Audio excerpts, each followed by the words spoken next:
Hello and welcome to a very special episode from Dead Cell Media. I'm Mark Sullivan. I'm Delaila Lugo. Mark, do you need a friend? Dude, fucking, what is your name?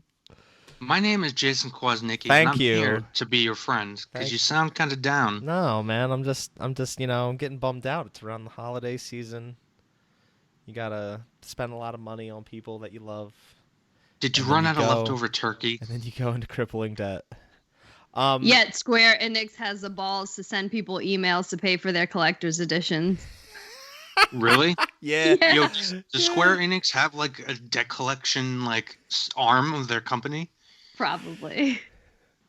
Um, I can't even What think the of a good fuck? I can't even think of a good segue out of that. But anyway, we're here to give you a very special holiday episode of nothing. This is just like us talking at you. This isn't part of any show. This is going to go under the Reap the Spoils feed as a bonus episode because it's the end of the year, but it's also the end of an era. I might Yeah. buy a collector's edition of Final Fantasy VII just to see a threatening email from Square Enix, They're all sold out, like so you're a shit out of threatening to luck. destroy my house with like Shiva or Urfrit. Anyway, yes, it's the end of Would like that. 2019, which means it's the end of the 2010s.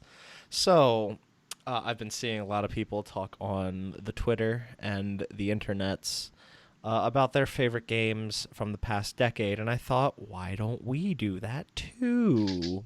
Yeah. So, we're going to talk about some of our favorite games, starting with 2010 all the way up to this past year. Yay. I told you guys pick one or two. I picked way more than one or two Same. for most years. Okay, good. So me and Delilah will be talking a lot to this, and Jason, you'll just say your piece, and then we'll move on. But yeah, let's go. Let's start with let's jump right into it. Let's start with 2010. Delilah, why don't you start us off? So it's funny because in 2010, I didn't own my own PlayStation 3. I was playing friends or my brothers because I wasn't employed full time. I didn't become employed until 2011. So I basically had to catch up. Nooch. But I Oh, did okay. play a lot of games on my friend Matt's PlayStation and my brother's. So I played some. I just not as hardcore as I do nowadays. So 2010, I had the same dilemma that I did in 2018, which was between God of War 3 and Red Dead Redemption. Um, and I think looking back on it, I'm gonna land on Red Dead Redemption. Although at the time it was God of War 3. Yeah.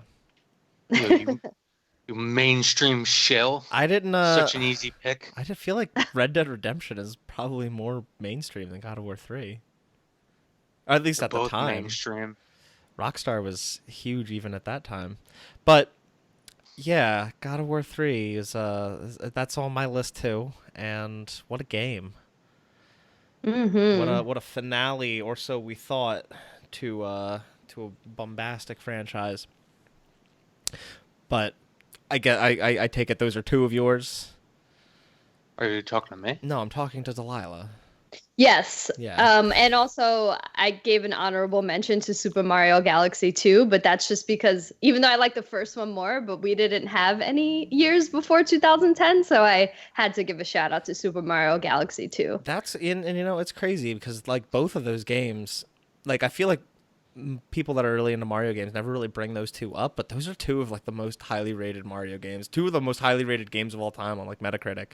Those I are the only Mario. I'm not a platformer guy, really. Well, I like platforming to an extent within the context of other genres. Like, I'll enjoy platforming in an Uncharted to a degree, or right now we're playing the new Star Wars game, Jedi Fallen Order, and With I an enjoy the episode soon platforming to of come that. after this one in Yes, the Yeah. coming weeks. but I'm generally not a platforming guy. But those games really did make me enjoy fucking platforming. I don't know what it Yeah. is about them. It's the same thing with Super Mario 64. Even back in the day, I was a Nintendo guy back in the day, and I didn't like platforming. Riddle me that, but um, Yeah, Super Mario 64 and those two Super Mario Galaxy games were really the only true platformers I've ever enjoyed. Yeah, it's funny because when people talk about Mario Odyssey, they're comparing it to Mario 64. Like, this is the Mario 64 we wanted. But, like, Super Mario Galaxy and Galaxy 2 were the Super Mario 64s that I wanted at that time. Yeah, that's what I'm And saying. then, Like everyone always glosses over Galaxy games, and I can't, I find that really funny considering how well reviewed both of those games are. And the soundtracks, oh, like so the good. best Nintendo soundtracks since 64 and Ocarina. Yeah. Jason, what are your 2010 games? Oh, so my 2010 game is none of those games. It's Fallout New Vegas. Nice. Oh, okay, okay. I have put more hours into that game combined over all of those other games combined. Um, it's some of the best writing period in games, I would say. Hmm. Um, very ambitious project. Um, and my with these, as we go through, you'll see I'll have different like criteria for every year. I didn't necessarily just pick one because it was my favorite for that year or because I thought it was the best of that year. Each one kind of has a different story to it. Totally. For this one in particular, I also picked it not just because of my love for it and how much time I put in, but also because of the backstory behind it, how it was given almost no time for the developer to really get it to where they wanted it. Bethesda really kind of shat all over those guys, and then they missed the mark on Metacritic for their bonuses by what was Yeah, it, like that point 0.1. it was like they needed an 85 and they got an 84. They needed an Yeah, it 85 to was get like like a one big point. bonus, and the game landed at 84, and they didn't get that bonus. It's And a pretty infamous story. jokes on them because I mean, keep in mind those guys at Obsidian are comprised of many of the people who created the original Fallout games before Mm. Bethesda took the license and made three. Um, Jokes on them because most hardcore Fallout fans still consider New Vegas to be the best, and now Obsidian's out there making their own games, and many would consider the Outer Worlds, which just came out this year, to be a far superior Fallout game in many regards to what Bethesda's been putting out. Yeah, So good for them. they're really having their cake and eating it too nowadays. Yeah. And just to make a quick comment about God of War 3, since it was Oh. my pick, it was my first platinum when I did get my PlayStation 3. Oh, Yeah. Oh, look at look at you. me. I get That's you know some what? No, games. that's solidified. That's why it's on her list. That's why it's her game from 2010. She would be totally remiss if that wasn't her game. The problem is I never went back to Red Dead Redemption on my own console, and this happened to me with several games because it was just too much. It was too big. But I wished every single year that they would come out with a remaster so I could go back to it and play it rightfully. Yeah, But that would be it didn't happen. nice. My picks for 2010. God of War 3 was one of them, so we'll go ahead and mark that off. Um, I'll start up with my favorite, which is probably a game that I've spent one of the games that I've spent the most time with. Final Fantasy 13. Mm. That was 2010. That was 2010, 2009 in Wasn't that? Japan, but 2010 worldwide. No. Yes. I thought that game came out before I went to college. Well, you were wrong, but I thought that was just like a 2008 or 2009. no. Final Fantasy 13 came out in 2010 or worldwide release. Like I said, Japan came out in 2009. They used to do Japan and then worldwide everywhere else several months later. But Final Fantasy 13 came out. I actually bought it for PS3 before I had my PS3. Mm. And then I couldn't wait to play it until I could get my PS3, so I bought it on 360 and started it there and got reasonably far, got my PS3 and started it over. The plot took me several years, but it was totally worth it. I love that game. That's kind of one of the black sheep of the franchise, as I'm sure I know Jason knows. I'm sure you know too, Delilah. But Yep. that game is a lot better than a lot of the fans give it credit for. And it means that game means a lot to me. What is so funny? Are you a certified hero, Mark? God. Two of the other games that I put on here, because they were definitely games that I really enjoyed and meant a lot to me. I threw on Heavy Rain. Yeah. That game really opened up my eyes to how a narrative could be told in a video game, through a video game, and just more creative ways to play a game that are much more cinematic. It's one of the first games that I really played like that, and that really a lot of games followed in its footsteps in the Quantic Dream formula to be more like that. And the other one I put on was Limbo. Nice. I really like Limbo. I never played Limbo still. I know you give me shit for it. Gave me shit for it like 3 episodes already. Holy shit, I totally forgot about that. You haven't played Limbo. Delilah, what the fuck? I know. I've played Limbo. Everybody listening, go play Limbo if you haven't. It is very I would hesitate to call it cute. It's very I don't even know what the fuck Limbo is. Is it better than Inside? I wouldn't say it's better, but it is I would almost say it's almost just as good. And Inside is an excellent are these those like indie platformers that are like side scrolling and it's like all dark and shit? They're all side scrolling. Yes. Limbo is a puzzle platformer. It's entirely monochrome and has a very minimalist story. It's very good though. I highly recommend it. Go play it. Let's move on to 2011. Delilah, what's your 2011 pick? So 2011 was a weird year for me because it was full of games that I started and just stopped playing for different reasons. For example, Dark Souls. I didn't play Demon Souls much. So Dark Souls was like my first real Souls experience, and I fucking hated it. I got rid of it immediately, but then came back to it eventually and beat the shit out of it. What a normie. And it like became like one of my favorite games. What a normie. You didn't even play Demon Souls? I know. Honestly, if you ask me, good call. Like I played Demon Souls. So did I, and good call. I'm not playing it. Played it for like 5 minutes. I couldn't get past the dragons. See, I got in the beginning. I got the plat on that one too, and let me tell you, that was a fucking doozy and a half. Damn. But good for you. Congratulations. That's good. Hey, like Dark Souls is, in my opinion, a much better game. Yeah.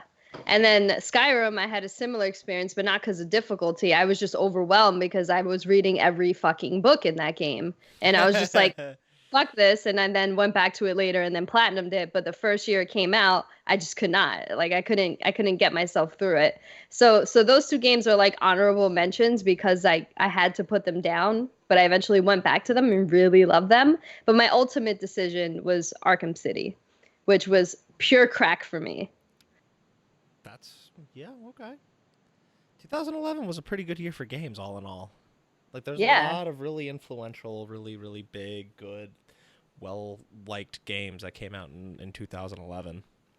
It's ironic you talk about Skyrim, how you like were reading all the books when the criticism of so many like OG Elder Scrolls fans, including to some degree myself, like back in the day, if you go back and play Morrowind, there are no quest markers. In order to progress through that game, you have to read your journal and interpret from your journal how you get to places. There's no like compass telling you how to get to the next objective. You have to figure it out. Like in your journal, it will say, go follow this road to this cave. And I just find it funny. It's kind of a lost art. It's like a pretty lost art in RPGs. That's kind of why...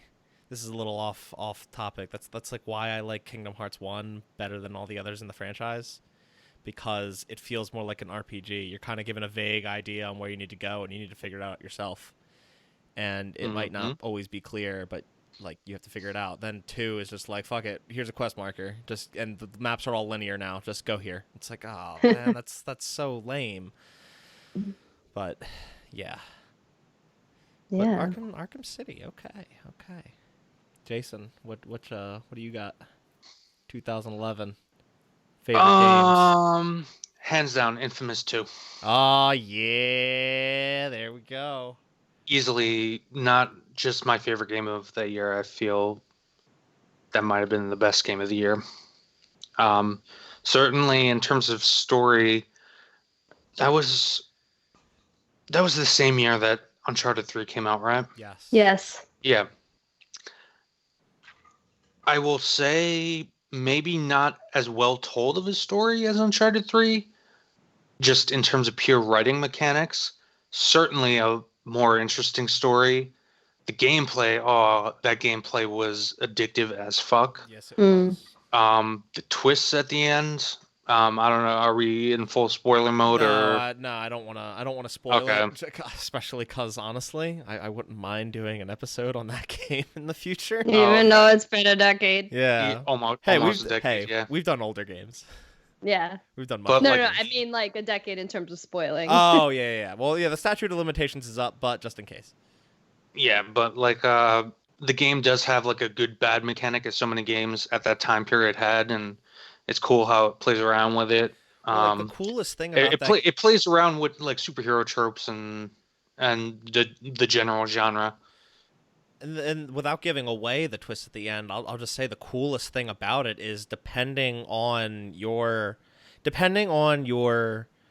karmic alignment, if you're good or if you're bad, the entire last mission just completely changes down to Yeah. like what you do and the final boss. Of course, the ending, the overall ending cutscene, but like the whole thing just like completely changes. And that, to me at the time, that was fucking crazy. That was so wild. I've never seen a game do that, something like that. Your before. alignment and throughout the entire game, your karmic alignment changes your powers, what powers you have, your different skill sets and whatnot. I also loved how I was a big fan of the first game. I loved how it built on that game. I wasn't as into Second Son, which is the successor of the next Infamous that came out on PS4. Although I always hoped they would go back to that series, though. Yeah, I always did too. I think the thing about Second Son is after Infamous 2, like, how do you follow that up? Mm. And I really like Second Son. We'll get to 2014 in a few years, but I definitely understand why some people were a little disappointed by it. But Infamous 2. Yeah, by far. I spent so much time. And I remember that game also just nostalgically. I was living in the fraternity house at the time, and me and one of my best friends, it was summer, so I was working. I didn't have classes, but he had classes. Well, we were both living at the house at the time. And when we weren't, partying at nights or what, even sometimes when we weren't partying at nights, we were just hanging out. We were literally playing that game over and over again all the time, amongst other things, other games. But I remember playing that game so much. That, yeah. Well, both of you stole one of mine. Oh. Because my list was Dark Souls and Infamous 2. But I guess I'll go ahead and say my third pick for that year was Portal 2. I was gonna say I'm surprised nobody picked that. Oh God, yeah.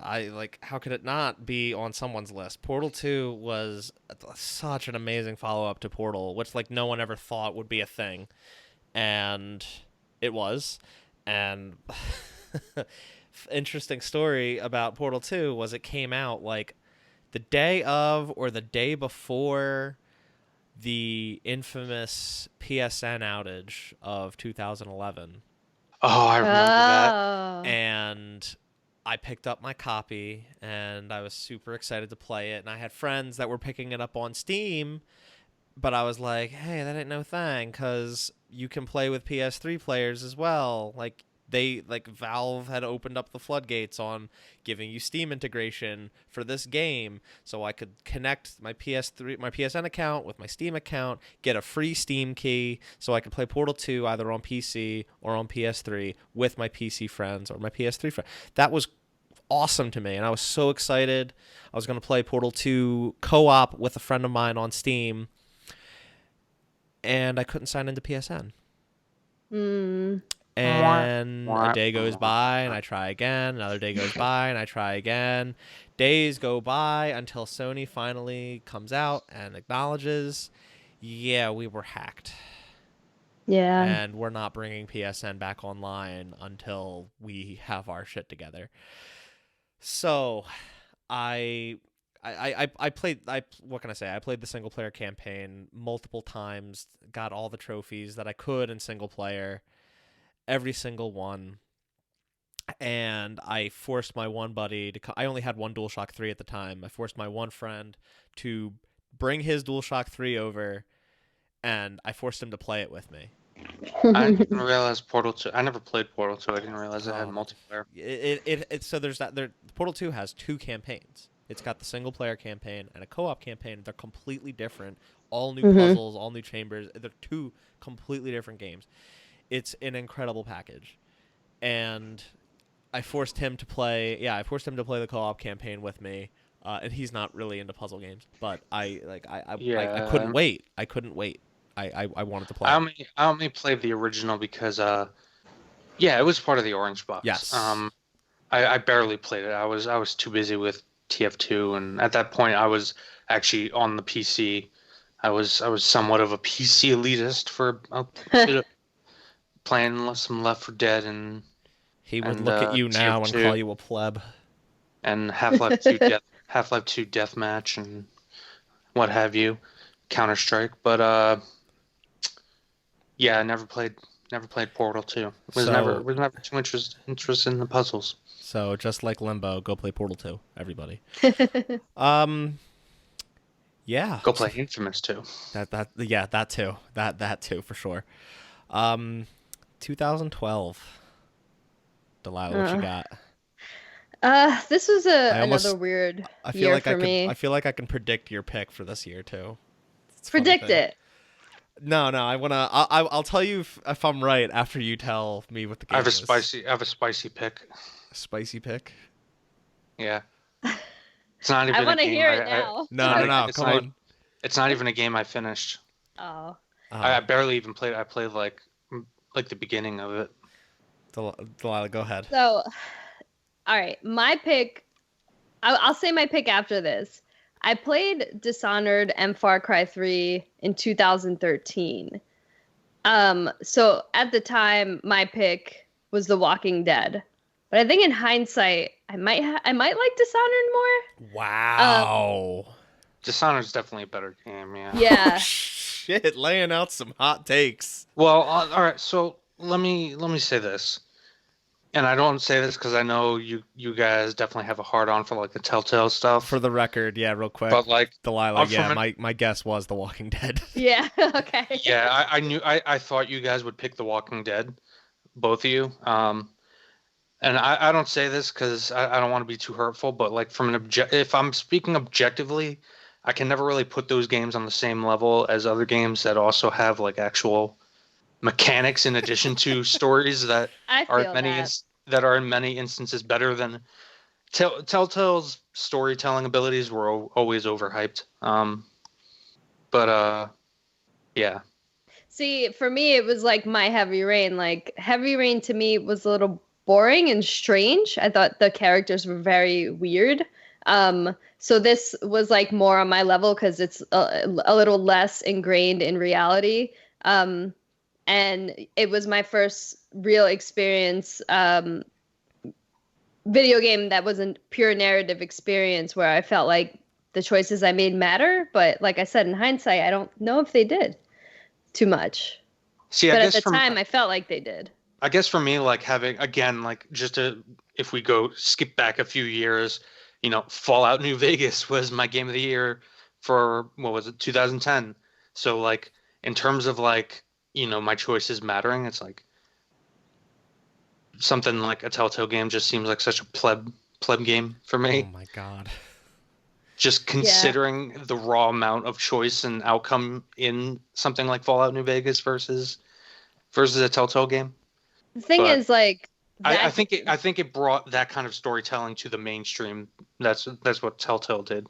It did, but also that was one of the few games that actually made me cry, like legitimately, Yeah, because I was so connected to the characters. and that's why it's on my list. Is it really it tugged at my heartstrings, unlike most other games that I've played. Like that story really resonated with it. And it took me a while to get through that game. Like I went, I think I started playing it after all the episodes were already out, and it just took me like months to finally sit down and just plow through it. And it was totally worth it by the end because I finished it like really late one night, and I was just like distraught and tearing up and didn't know who the hell I could talk to about it. And Aw. that was like probably the worst thing. And again, like this was the game that like really put Telltale out there. What this is the game that made them a developer to pay attention to. So I had never really like other than Heavy Rain, like this was like a whole nother level and somewhat of a different way.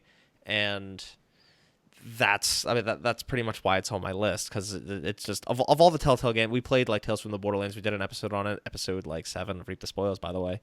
Yeah. Go listen to it. But like this was the one that started it all for me, and I still like if I think about Telltale, I still go back to that Yeah. game, that moment. Mm-hmm. But sorry to interrupt. Go ahead. No, yeah, I mean, that's pretty much it. Wait, Tell so the you are picking Walking Dead? I'm picking The Walking Dead just because in 2012 that was the game that stuck with me. But I think in hindsight, Dishonored is a better game, and even Far Cry 3 to an extent. Okay.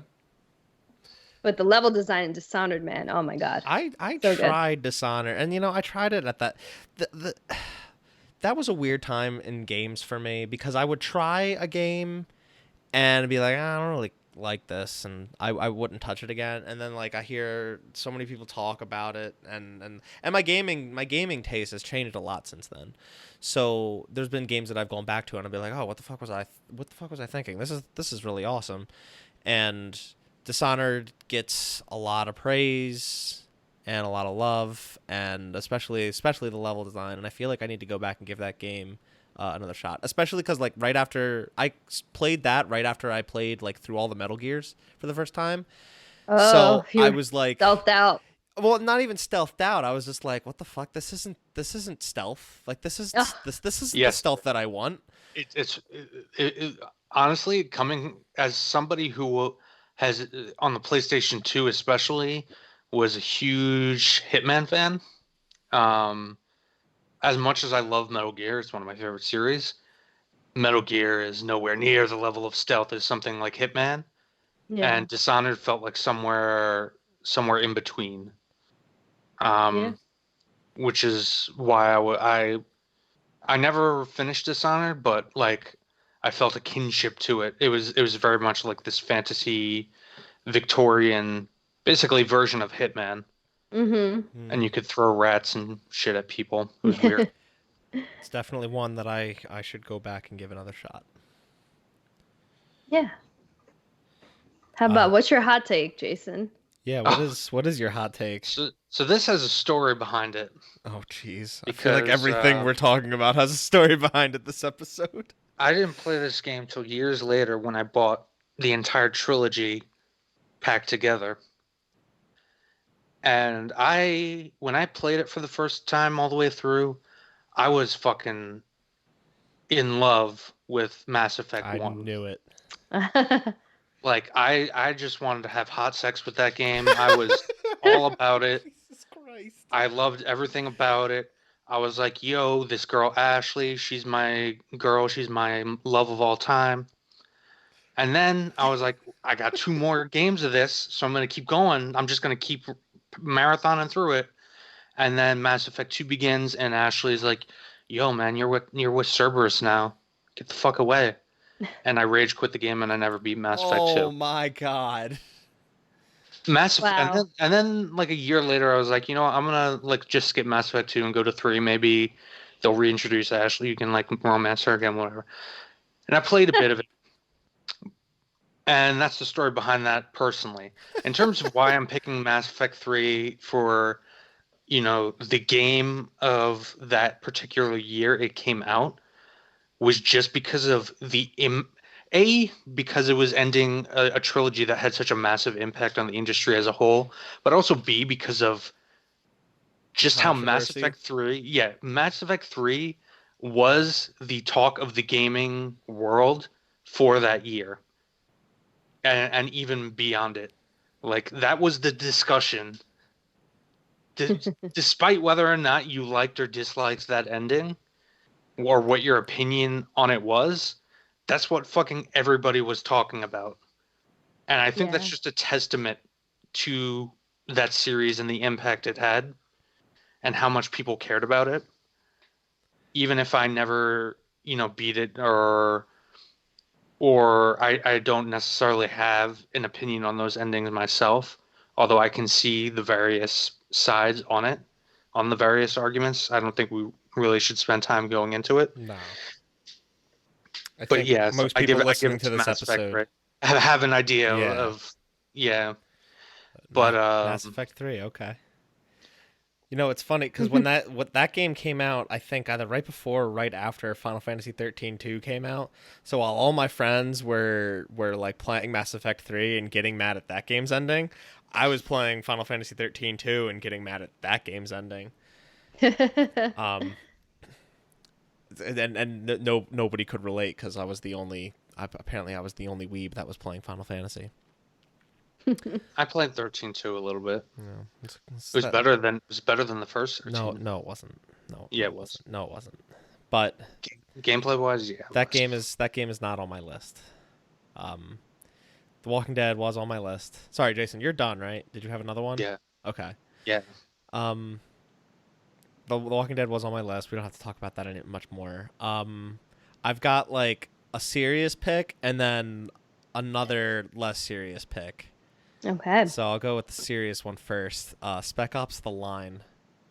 I never played that. Yeah, I know. I never played it either. That's another fucking one that I so badly think we should like play that and do an episode on it or something because that game is like it's a pretty it's a pretty overall generic third person shooter with some interesting mechanics.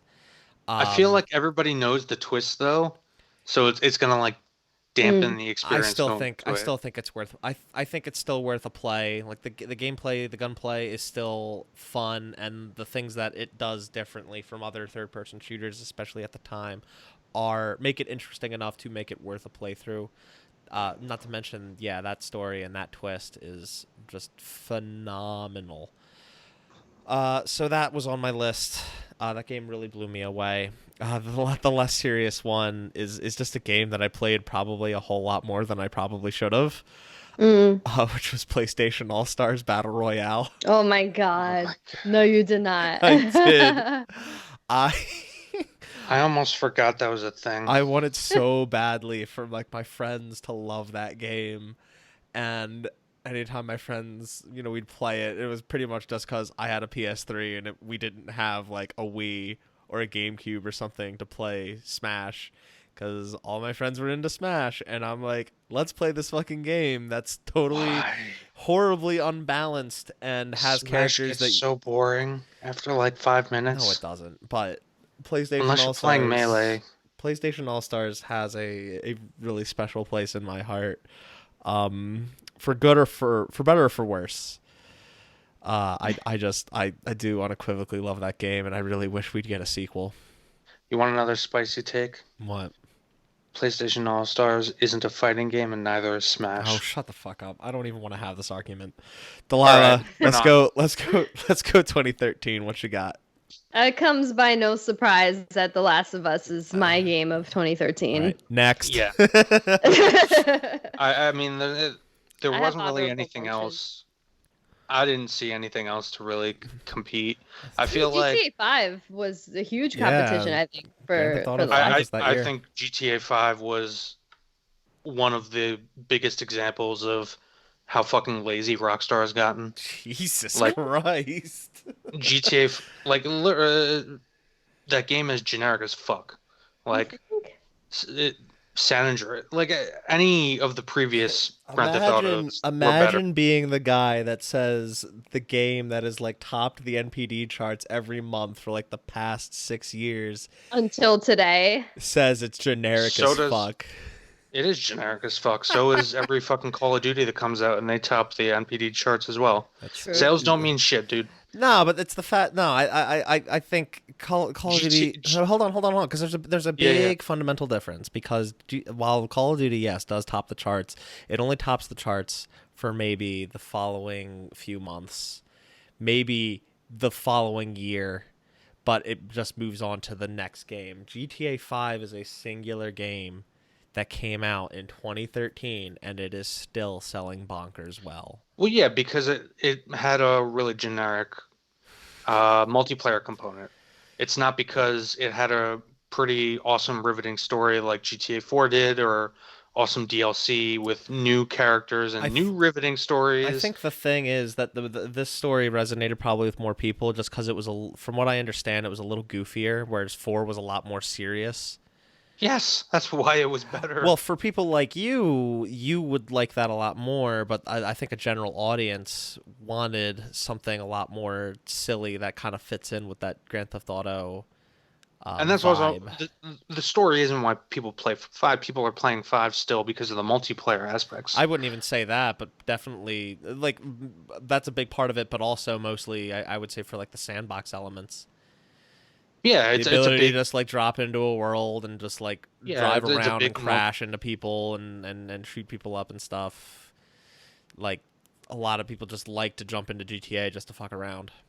Yeah, I mean, yeah. every mini game, so to speak, in GTA 5 was fleshed out. Like playing golf in that game felt like playing a golf game, like a full blown golf game. Um, and there was just so much to do in that game. But I also really liked how you play as 3 characters and like you like transfer it in between all of them, and you get really connected to some of them. Like I know I really got connected to Mike, who was the rich guy.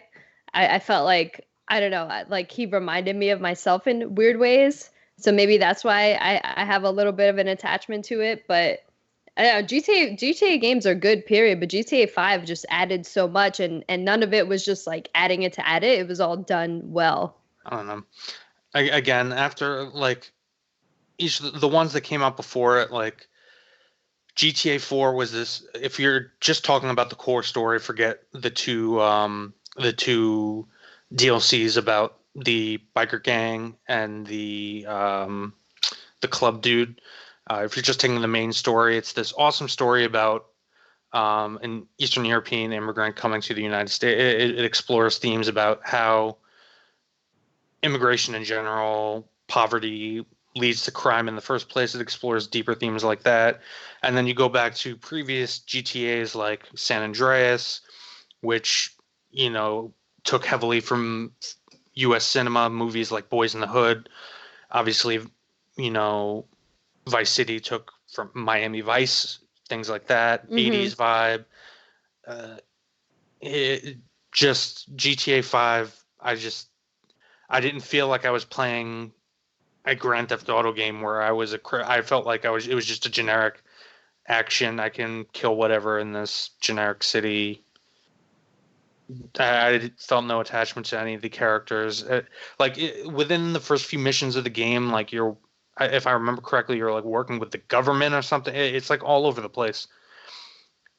And Yeah. like the one character is just a random meth head who does whatever the fuck he wants, and like you hallucinate shit. I just had no idea what I was supposed to care about or what the through line was. Here's a question: is that on anyone's list?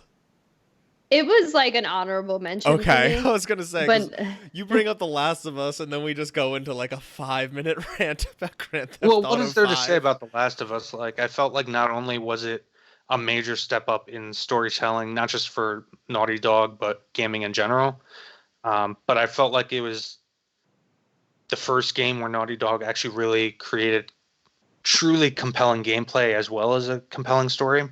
yeah, Because and the Uncharted games are fun, but like come on, like The Last of Us is just in a different league in terms of the actual moment to moment mechanics. Yeah. Its gameplay really mirrors and echoes the surroundings that Hmm. that are around you, the environments that you're in. The game is the game is not fun. It's stressful. It's terrifying, but there aren't at the time there wasn't really as a game as immersive, as engaging, and I guess as thought provoking, really. Yeah. And even the ending was so controversial. Like people came up with so many theories and perceptions about it. And it kept people talking about it for a really long time.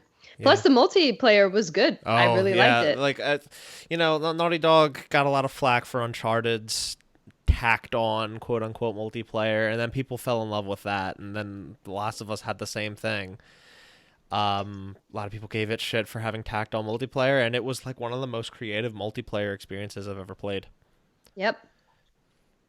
Um, yeah, I knew that was gonna be on your list. That's why it's also on mine, but I wasn't gonna bring it up because I figured Oh, you'd have beaten me to it. But yeah, do you have anything else on there for that um, year of 2013? I enjoyed BioShock Infinite, believe it or not. Oh Like I know a yeah, lot of people give it shit, and especially in comparison to BioShock, like it's not as good, but I still really like that game. Still haven't played Um, it. I same. like it. And honestly, I kind after going back and we did the episode. If you watch one of our previous spoiler cast, Episode 2 the of Reap the spoils, yeah, Spoils. episode 2 of Rip the Spoils. After go, I kind of do want to go and play. Well, I might skip 2 and just go to 3. I don't know how Yeah. the timeline works From what I understand, 2 is worth playing. I started it years and years ago, and like Delilah, started lots of games and never finished them. That's one of the games that I right. started and never finished. Um, But like just aesthetically, the look of Infinite appeals to me even more than the first 2 BioShocks. Hmm. like Uh, 1910 like the America. like the pulpy, the Yeah. 1950s pulp action Americana look. I love Yeah. that look. It's kind of like the same vibe as The Outer Worlds, just less sci-fi, more straight up, like the same kind of things that Indiana Jones took inspiration from. Hmm. Hmm. Um, What's your all pick, Mark? What's Jason's pick? Did he give a pick Yeah, for Last 2000? of Us. Oh, yours is The Last of Us as well. Yeah, yeah, of Oh, course. all right. Both of you picked okay. I mean, The Last of Us is on my list, but I was looking through, and this is like the year that this is no this year I have 5 picks for, and there's another year that I have 5 picks for. The Last of Us is one of them, obviously. Two of them I'll just gloss over real fast. Guacamelee. Yeah. I thoroughly enjoyed. I played through that entirely on my Vita, and that game was just so much fun. Really, it was like a. I feel like I never really played many Metroidvania type games before that one, and that one just like it hit. It really hit with me. It really just struck a chord. Uh, Metroidvanias, when done right, are some of the best gaming yeah, experiences you'll and have this ever game had. was so much Hmm. fun. Like the combat was fun. It was intuitive. All of your combat moves helped with the platforming, and there were some really tough platforming challenges that you had to use every move in your toolkit in like a single stroke, and then immediately do it again and again and again to just to beat this platforming challenge. It was just such a fun game to play through, and 100%. And I did it. I did it twice. I did it actually last year, right before the second one came out. Uh, Nice. so yeah, Guacamelee is definitely on there. Another one that I thought, another Vita game. I gotta give some Vita love here. Tearaway was No, stupid it's too creative. it's too painful Well, with the news that Sony will no longer pursue handheld gaming. yeah, well, it's a shame that no developer really pursued making a game like my Media Molecule did for the handheld, because Tearaway uses like every little thing that the Vita has to offer, the touchscreen, the rear touchpad, the cameras, the motion control. It uses everything in such a creative way, and it was an experience. It's a singular experience that you can get on Vita. There's nothing else like it. And they did make a PS4 port. I haven't played it, but it uses, obviously it uses things that the PS4 has to offer, like the touchpad on the DualShock, and I think even your PlayStation camera, but it doesn't really hit the breadth of possibilities that the Vita offered with the original Tearaway. So that's on my list. I'd be remiss if I didn't mention Final Fantasy XIV. Final Fantasy XIV, somehow a game that I'm still stupidly behind on. Hey, shut up. They literally had to have an asteroid come. So I almost fucking destroy the realm. I almost did as a joke for 2010 put Final Fantasy XIV, because Final Fantasy XIV 1.0 was terrible, and it came out in 2010, and they had to completely relaunch it in 2013 as Final Fantasy XIV: A Realm Reborn, when it was amazing. Yeah. It took that long for A Realm Reborn? Well, I didn't realize it. They didn't start redoing it until like late 2011, early 2012. Oh, I thought it was like a year and a half later after the original release. No, it wasn't immediate. Oh, man. That game, they stuck with it through that game, trying to make it work for a while before they decided to pull the plug and redo it. So, but yeah, when Final Fantasy XIV: A Realm Reborn launched, it was incredible, and it's only gotten better with every expansion. So that's definitely on my list for 2013. It's the first game that actually made me consider turning to MMOs. Like, I almost subscribed to that. I didn't. I was like, I can't do this to my life. I think you should do it, and we'll all also go up, like, Jason will resub and transfer servers, and I'll come back, and we'll all. I would, Delaila. We can raid together. Delaila, I will tell you, as somebody, we are both fellow Destiny survivors / recuperating from long time put into Destiny. Yeah. Your time is much, much, much better spent in Final Fantasy XIV. I imagine. As someone who is to myself. But yeah, some of the time at least. But anyway, moving on from that, since I'm not gonna pick The Last of Us as well. I mean, it is up there. It's on my list, obviously, but Metal Gear Rising: Revengeance. Oh. I knew you would pick that. Was such an incredible. To be spicy. Such an incredible game.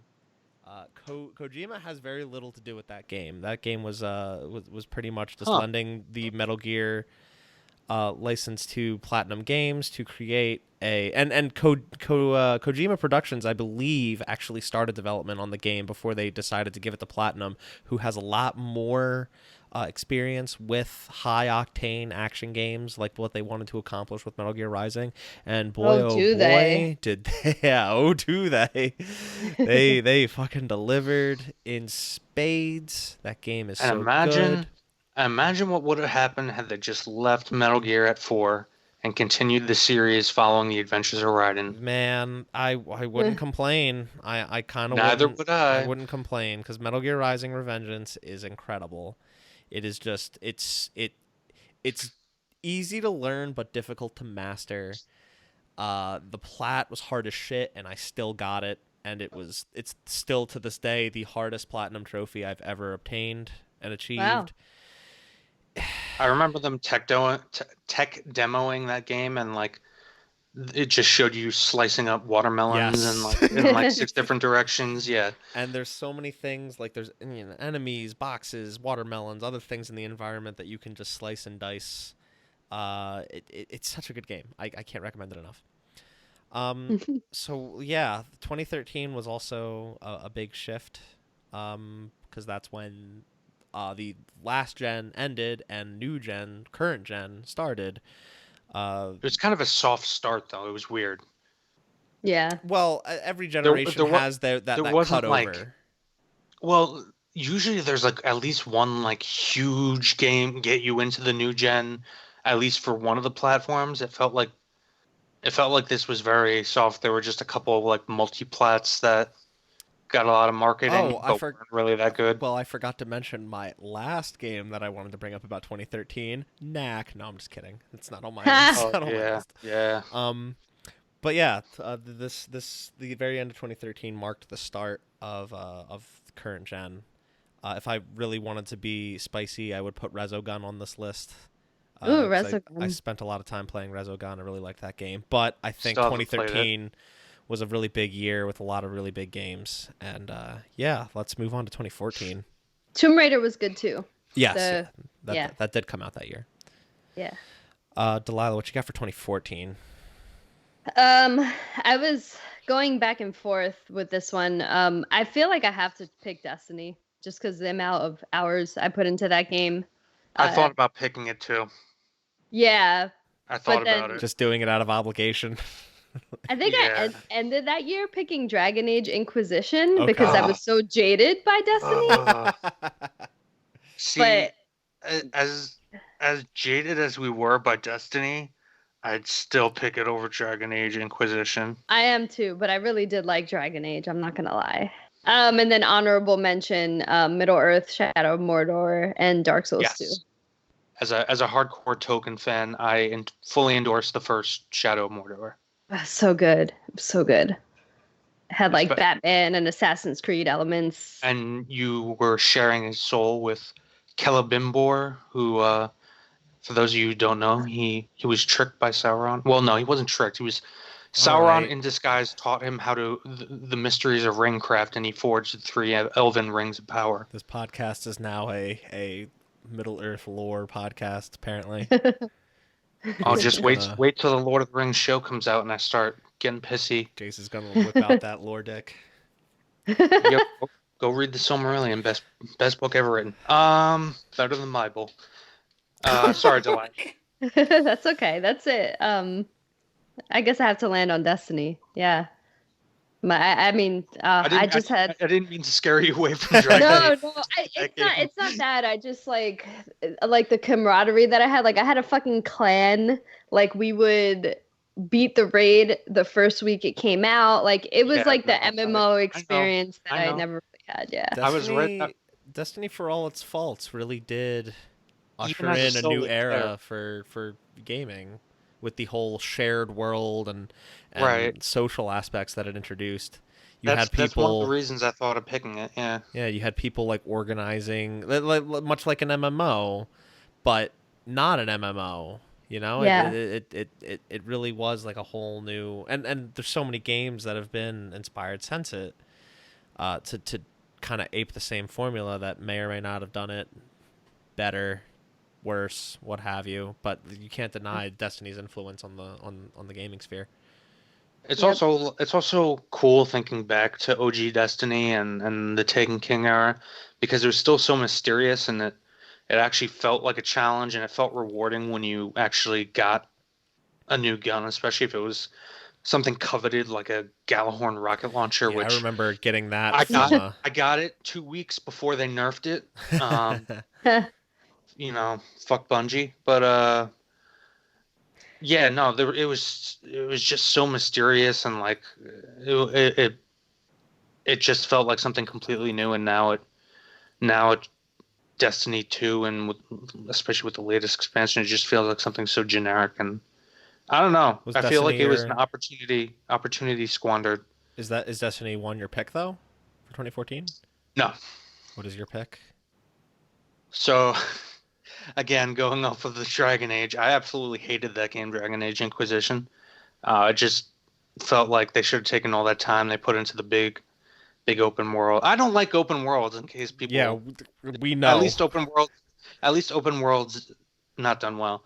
They should have taken all the time they put into all that shit and like focused on the combat and RPG mechanics. But nevertheless, my picks, I actually have a tie for this year, and it's a tie between South Park: The Stick of Truth Oh and my god. Child of Light. Two Oh.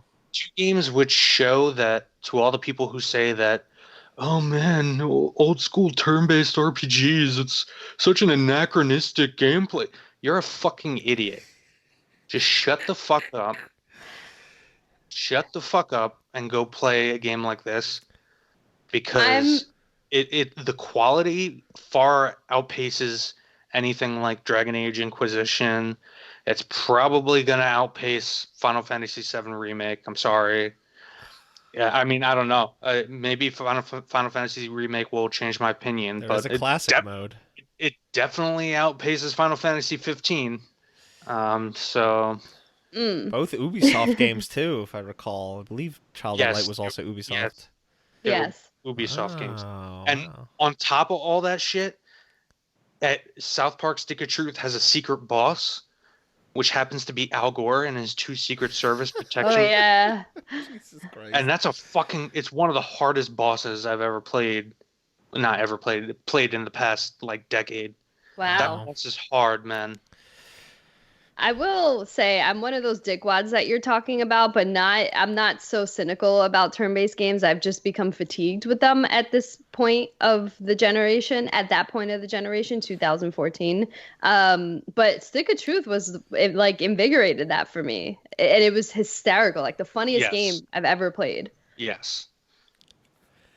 Wow.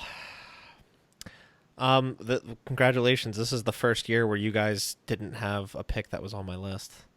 Oh. But this was a weird year for me. I'm sorry to insult your pick, Delilah. What, Destiny? Not Dragon Destiny, Age, sorry, Dragon Age. Yeah, that's I okay. just really hate that game, and I hated how at the end of the year, honestly, I felt like it got picked for Game of the Year at like the award show because there was like nothing else. Well, that's like the thing about 2014 was 2014 is pretty widely considered not at all a really good year for games. Like it was a year where a lot of good games came out, but no great ones really did. And like I'm actually surprised that that Bayonetta 2 was on neither of your guys' list. I thought about putting it on there, but I felt dishonest because I didn't play it really. Yeah, and like I was talking with my roommate, telling him that we were doing this episode, and I talked to him about 2014 and how terrible of a year it was. He's a huge Nintendo guy and he loves Bayonetta, so he's like, no, 2014 was a bad year for anyone that's not Nintendo, and he's pretty much right. If you look at Nintendo's release record for 2014, they released a lot of really good stuff that year. But yeah, I didn't play Bayonetta 2 until it came out for the Switch. Yeah. But I think looking back, I don't think it's better than Destiny or that's fine. Dragon Age. Hey, no one played it in 2014 because no one bought a Wii U. But it is a very good game, way better than the first one. Yeah. But my 2014 picks, I'll wrap. I have a lot for 2014 because it's just a lot of smaller ones that I was looking through the release calendar, and I realized, oh wow, I played that and really enjoyed it. Monument Valley is a just very interesting mobile puzzle game that's plays with like perspective, and it has like a pretty minimalist story, but it's very, very sweet and has a nice little message, a nice ending, and was just a really smart, well-designed game. So I had to put that on there. The game that I always throw on whenever like a friend comes over, maybe they don't play a lot of games, or maybe I just want them to have fun, and they'll immediately break out laughing in the first 5 minutes. Octodad Dadliest Catch. Oh my god. I love that game, and why? Anytime, and because it just works. Anytime, like I've had so many friends come over, and we're just like bored, and I just like get this idea, and I'm like, hold on a second. I install that game real fast. It's a small game, so it doesn't take long to install. I install that game real fast. I give them the controller, and I say, here, just play this. And within 5 minutes, they're laughing their asses off. Probably within 2 minutes, within 1 minute, they're laughing their asses off because that game just is so goofy and hard to control, and that's the point, and it's just fantastic. I did put on Infamous Second Son on here. We don't really have to talk about that much more than we already did. I still really liked that game and thought it was great. It was fun. I didn't feel like compelled to really play it that long. To each their own, man. That was just me. Maybe it was just because of like the powers, like it was like you can be smoke. I'm like, and I thought, yo, man. the last game, I was like creating hurricanes and fucking lightning blades, and now I'm like, you're smoke. in Second Son, like the power, I definitely was skeptical of the powers that they were revealing before the game came out, and I was like, how the hell is that going to work? But like, where that game might lack in its storytelling or its direction by the end, whatever, those powers play into traversal so much better than any of the other than either of the Infamous games did. The first two. Traversal I don't in know, Second man. Son was so fun. Literally floating down the streets of New Orleans, creating like a storm underneath you that you fly on. That was pretty dope. No, I thought Second Son. And Traversing cars that are like story flying or everywhere and that kicked city. up. Like I said, to each their own. Um, That was definitely one of my high points of 2014. Not really a game, but this is another one of those things that someone's over. I just kind of throw it on and see how they react to it. PT. Oh yeah, Definitely. Well, that was Never got to 2014. play it. That was Oh my God. 2014. Yeah, you never got to play it. That's a shame, man. Like in our most recent episode of Read the Spoils, Death Stranding. It's a shame you never got to play it because it is creative, it is terrifying, and When did that come out? 2014. No, what like when? Oh, 2014? Gamescom. So like August time. Oh yeah, that's because I was like, that was right after I graduated, so I was Yeah. fucking looking for a job. Mm. So yeah, PT. But probably my favorite game of 2014 was Wolfenstein: The New Order.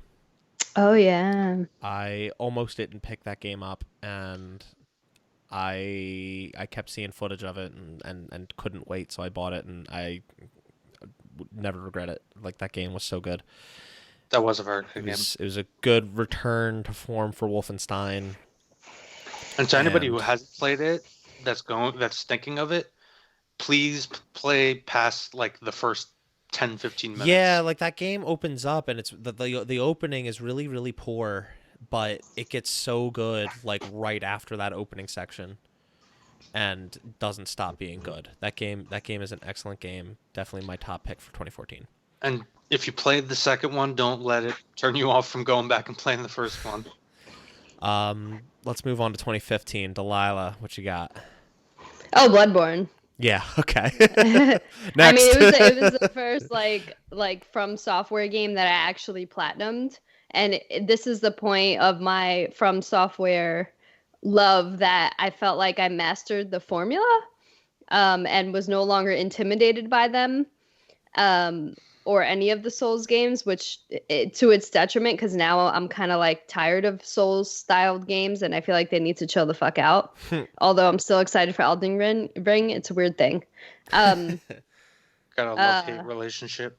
Yeah, it's like I don't want anyone else to do it but From Software. And if anyone else is gonna do it, I need them to do it not around a time a Souls game comes out. I feel like they definitely need to do another Bloodborne. By the way, Bloodborne was also my pick. Okay. But yeah, continue, Delilah. It had like that like dark like Castlevania aesthetic, and like it was like Dark Souls but fast, and you don't have to hide behind your shield. You could like dodge roll around. You don't even have a shield, right? Like, it's just No. it's entirely like whereas Dark You have Souls was you have very a side- much yeah, that's right. Like, it was like Dark Souls was always very much like defensive. Bloodborne was like, no. Fuck That's that. why Bloodborne ultimately was my pick. I hate Demon Souls and Dark Souls because the combat always felt way too sluggish for me. The maneuvering, the hitboxes always felt weird. I felt like Bloodborne, like Delilah just said, sped it up to a point where I actually felt like I was having fun playing it. I also felt like they perfected things like hitboxes. I actually felt like I understood where I had to hit enemies in order to actually hit them. I felt like I Yeah. understood where the limits were. It was the first Souls game that I actually played longer than like 5 minutes. I almost beat it. I don't remember why I stopped playing. I was on like shit. God, was it the weird one with like it was like a frog / pollen flower thing? Oh, I was yeah, on like a that- tower. You know what I'm talking about, right? Yeah, that whole area is annoying with the poison. But yes, the point. But and I don't remember why. I think I stopped playing because another game came out. But like it it was close. I was like only a few bosses away from the end, I think. Yeah. It was like you're working up the tower towards like the queen or something like that. I don't, but yeah, no, the art style was amazing. I was just always amazed that there was no sequel to it. Yeah. Yep. Yeah, and people are still clamoring for them to put out a sequel. I remember when, what was it, 2 Game Awards ago? Yeah. There was a teaser for Sekiro, but the name wasn't revealed. It just said Shadows Die Twice, and everyone Yeah. thought that was a Bloodborne 2 teaser. And then E3 Yep. came along, and no, it's Sekiro, Shadows Die Twice, and everyone was like, oh, well, this looks cool, but where's my Bloodborne 2? Yeah. So, yeah, there still is definitely demand for a second Bloodborne, and for good reason. Delilah, did you have any other picks? Yeah, I really liked The Witcher 3. The only things uh I didn't like about The Witcher 3 is the combat was very clunky. And Yes. coming from a game like Bloodborne, it felt like shitty. I think I might have played Bloodborne first. It just felt shitty. Yeah, it just felt shitty. I mean, I did like the signs, like the signs, like the burning. I forgot what they're called, like Quinn or Quen or Zen or whatever the fuck.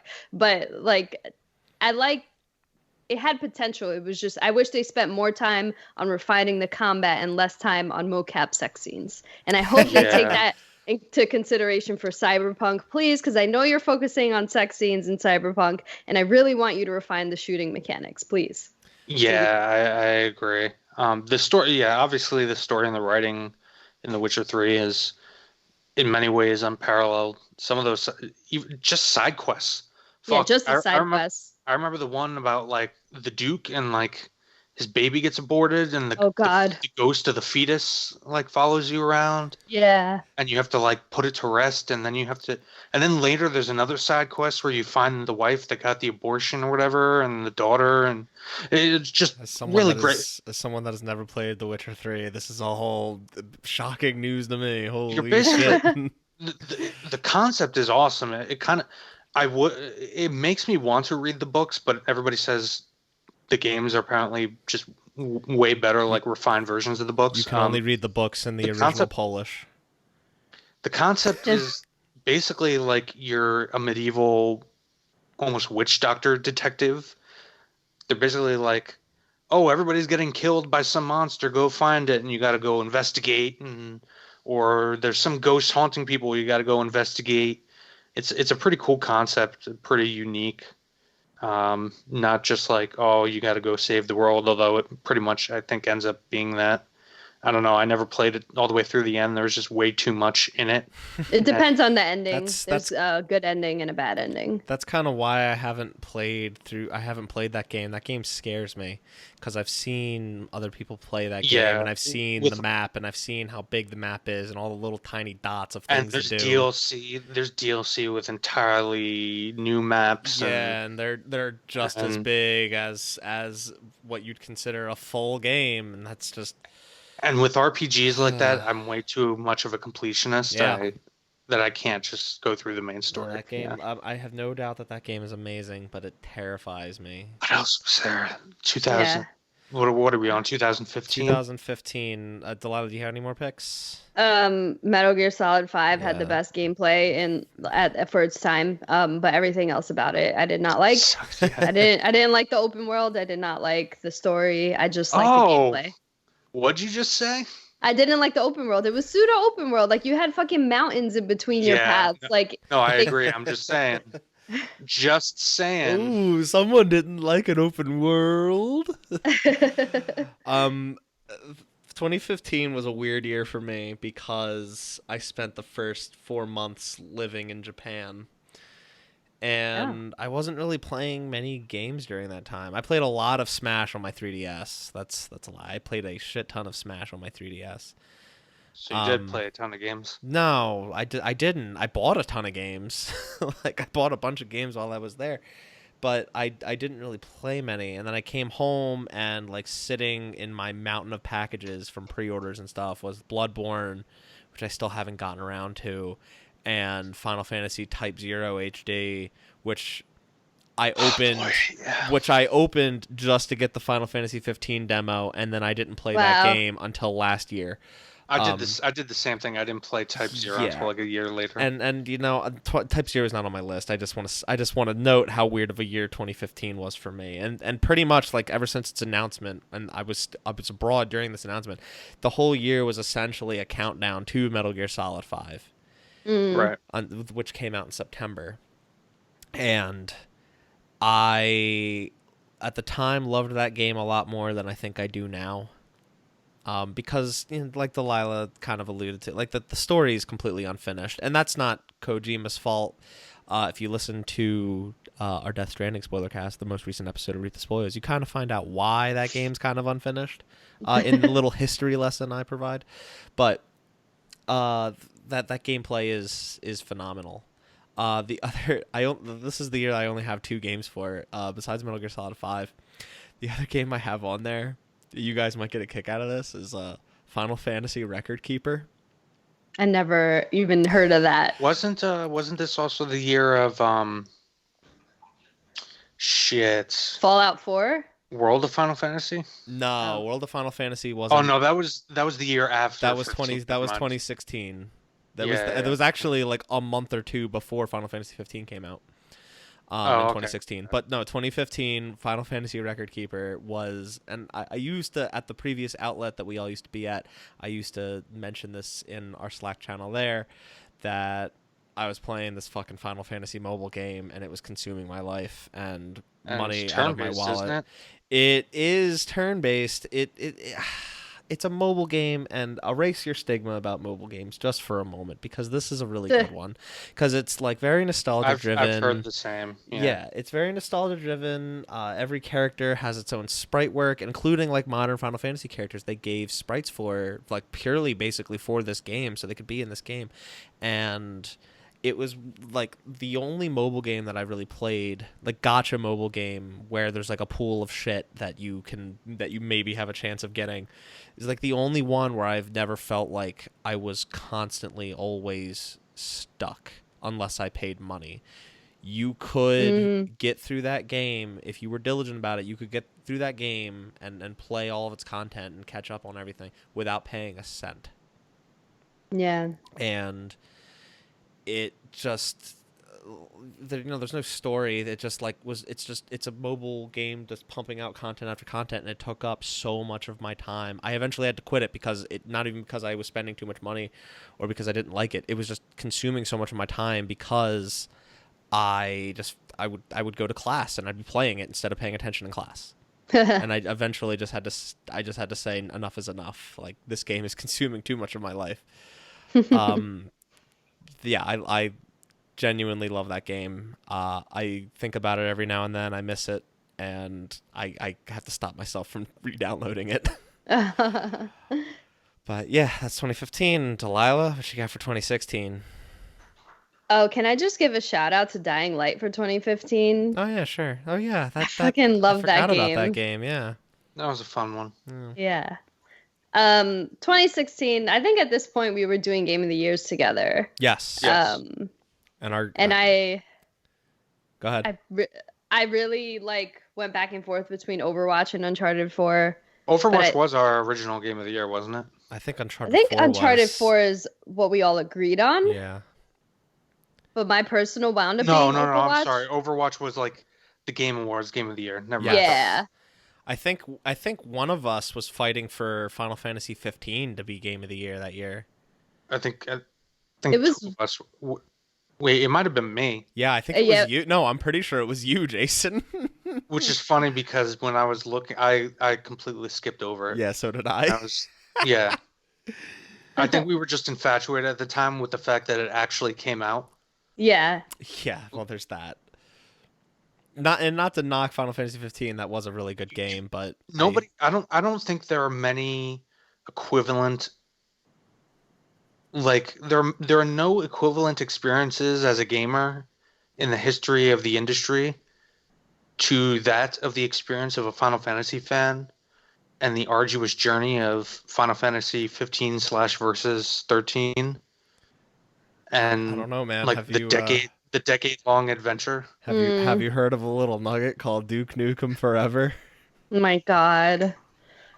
Well, even that, like, that was like, this was something solid that was actually there that we knew.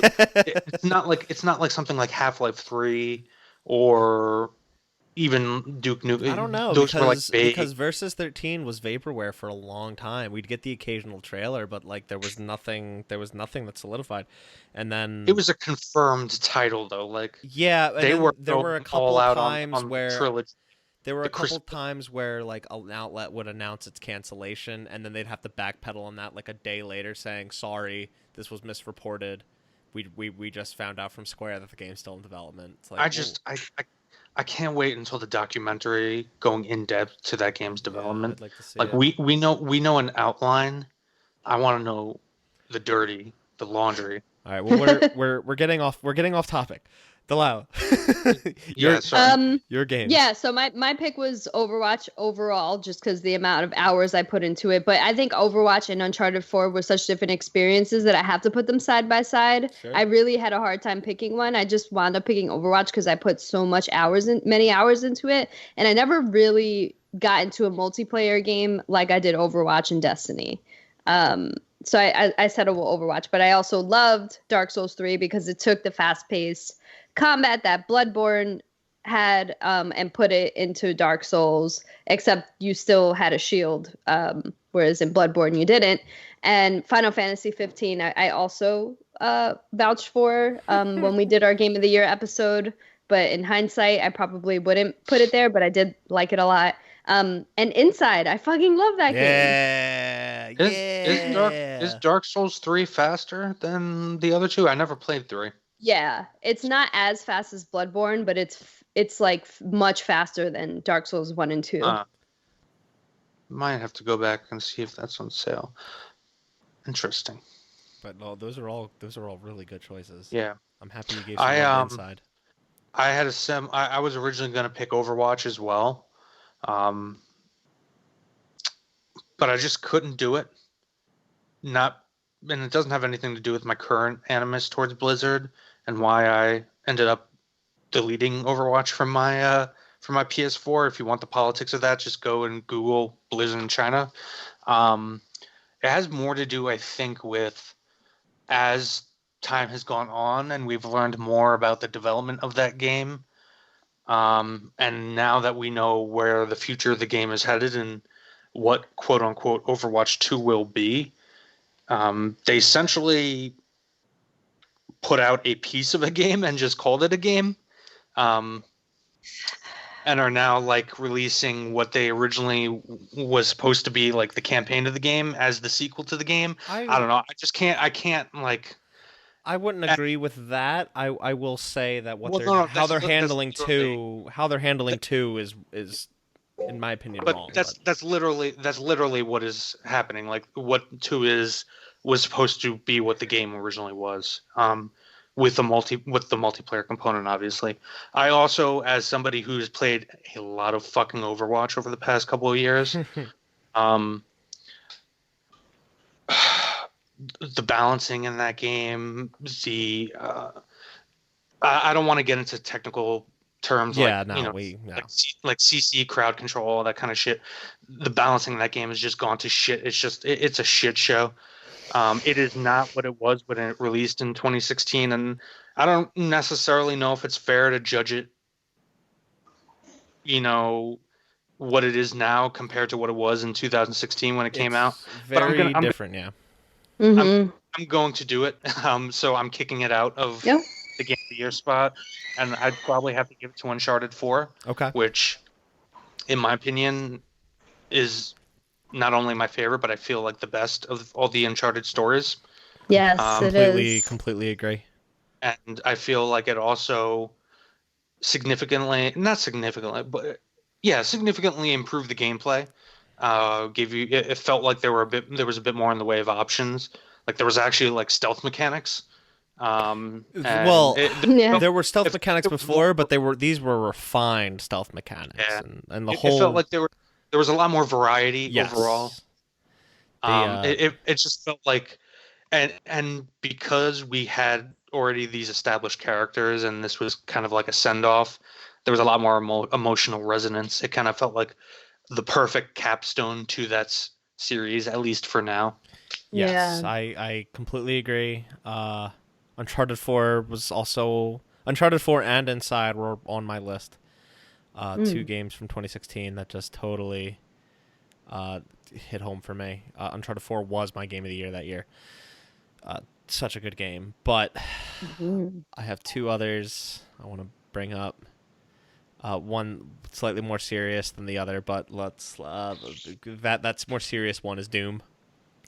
Oh my God, yes. How did I Yes. not mention Yeah, that? I Doom. fucking love I Doom. have Just it. I still haven't. I only played like a few minutes of it, but man, like that game is it's so fast paced. It's what everyone wanted Doom to be, yeah. because there was a Doom 4 in development, and that got reworked into this Doom, and everyone couldn't be happier. Every Doom fan couldn't be happier that this is what we got, because this is just like this is Doom.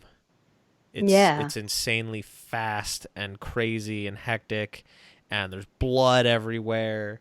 You're constantly like just murdering demons and getting health pickups, getting ammo, and there's so many collectibles to find, and it still It had a was bit one of of a those challenge, but canaries in the coal mine. Like it did have a multiplayer component, but along with, Wolfenstein before it, it was one of those canaries in the coal mine. Like you can just focus on a good single player experience Yeah. and yeah, maybe and not even have a multiplayer experience. And yeah, but now you we're know kind of what? Don't what? knock that multiplayer, because I played it for hours. Oh, Like Huh. I'm that. just saying it reminded people that like you Oh can be yeah, successful without like making it a live service Bethesda's or kind of been doing that for years now, and trying to point. They kind of undid it with a certain game that came out last year, but they've been doing that for years, where they've been like, save the single player game, and they were just pumping out like quality single player game after another. So yeah, Doom, like I think I platinumed that game in like 5 days, because I like couldn't put it down. Like I was just having so Yeah. much fun with that game, going back through levels, getting collectibles I didn't find before, uncovering new secrets, and Mhm. just like the love and care put into that game was phenomenal. The other one that I had is Overcooked. Oh. That's another one of those games where they just have people around. It's like, oh yeah, let's load this up and just fuck around, and it's so much fun. You get like your best friends in the world, or your family, or whoever. You could even use this game to like as an icebreaker. It's like you don't really know someone very well, so it's like, all right, here, and then like within 10 minutes you'll be screaming at each other like, where the fuck is the meat? Get me meat.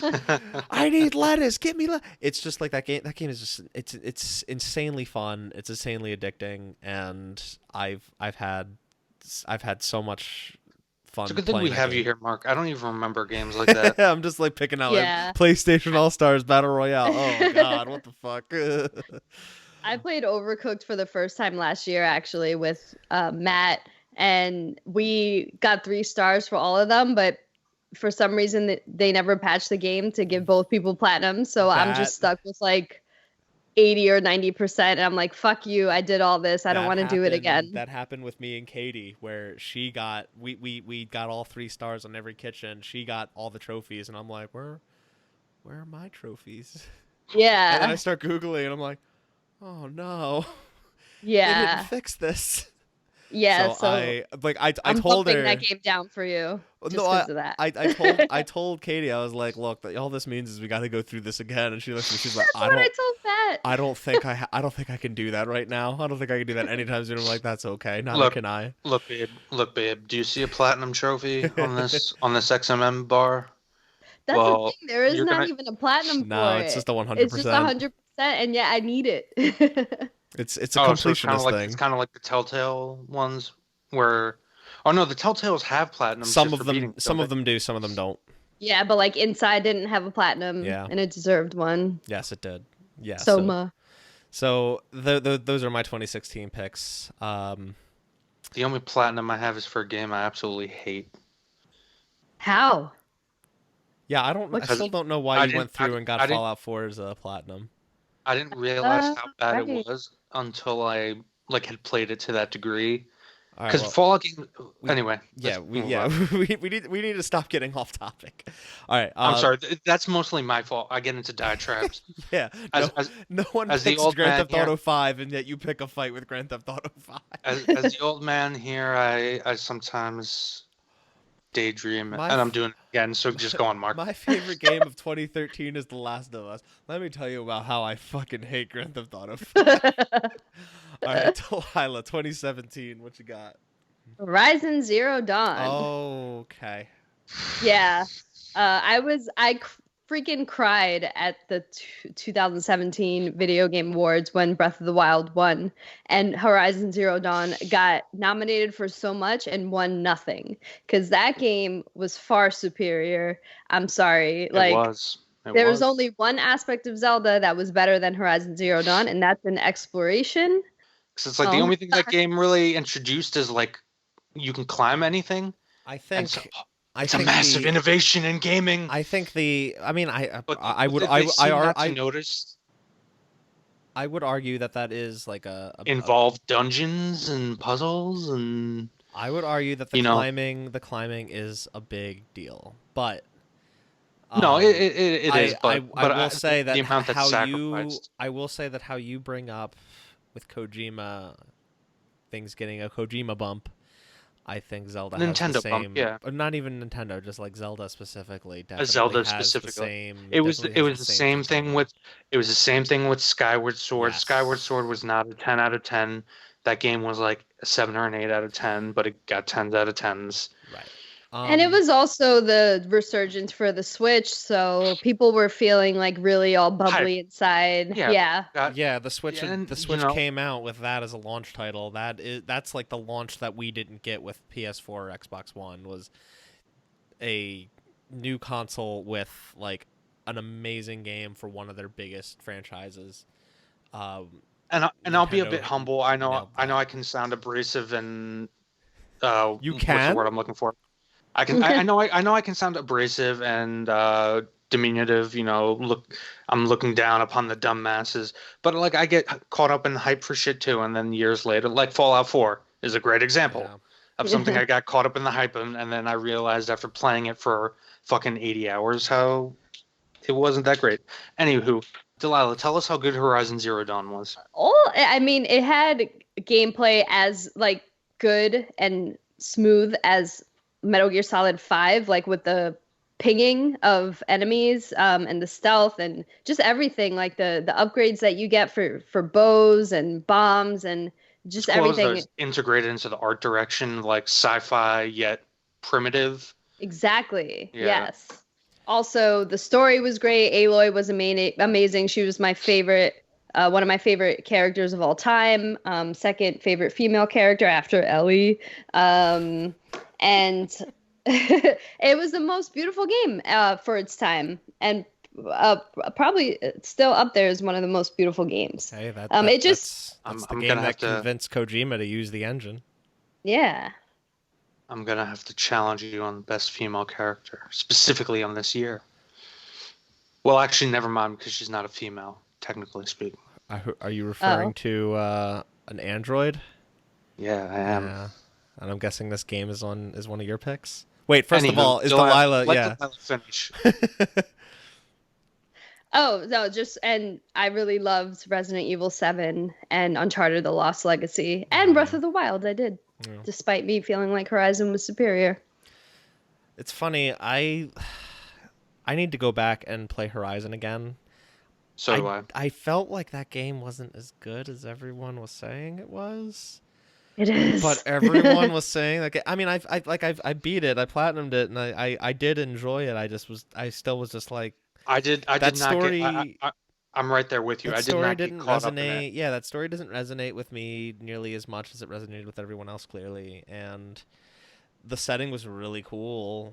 I do agree with that. I just like the gameplay, the combat at some points kind of pissed me off. And that game in Final Fantasy 15 had this whole problem where I was getting tired of going back into menus to switch out my weapons and shit. And Mm. like those are personal pet peeves. I do acknowledge I need to go back to that game and give it another shot and see how I feel about it now. But I think part of it is the fact that I'm a woman, and not to like be cheesy or anything, but it's very rare to find a female main protagonist that's that fleshed out and interesting and strong. Like even like Lara Croft remade like was boring and bland. yeah. But like I Aloy, gotcha. Ellie, I gotcha. and I would even argue like Chloe from The Lost Legacy, Oh, yeah. one of the few female characters that I connected with in any kind of way. No, I totally get you. Mm. And man, yeah, Lost Legacy was awesome. That's like Yeah. kind of like the Uncharted that gets overlooked a little bit, even though it's the last one that came out. But man, that's a good game. Mm-hmm. Oh, I forgot that was a thing. What, Lost Legacy? I never played Lost Jesus Legacy. Christ, Yeah, I Jason, never have got you around played to- any of these games? Like, Dude, I have a job. I have a life. I got responsibilities. Jason, what's Like, your I- what's your 2017 I have to game? keep my dog from eating chocolate because it tries to eat chocolate all the But you time. can't Oh, keep him no. from eating your Link amiibo. Oh, Yes, throwback. my- way to put salt in that wound and remind me that my Link amiibo died to my dog. All right. Well, what's your 2017 game? Did that die to your dog too? It was a tie between. I couldn't decide because one of them still remains to this point my choice for game of this generation, which is Nier Automata. Yeah.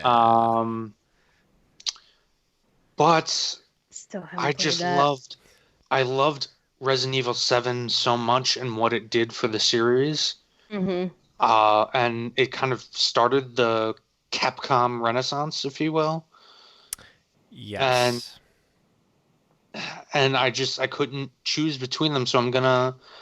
On one hand, you have an amazing Platinum Games developed action RPG, a bit more heavy on the action. Although the RPG elements are interesting, you play as an android, so actually the RPG elements it really utilizes the story in a cool way where you're literally plugging in chips to your Yeah. cortex, and you have to.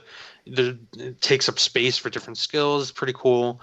The story is just super. Not only is it some of the best writing period ever in gaming, it gets really deep and philosophical. Yes, it does. And it's unapologetically weird.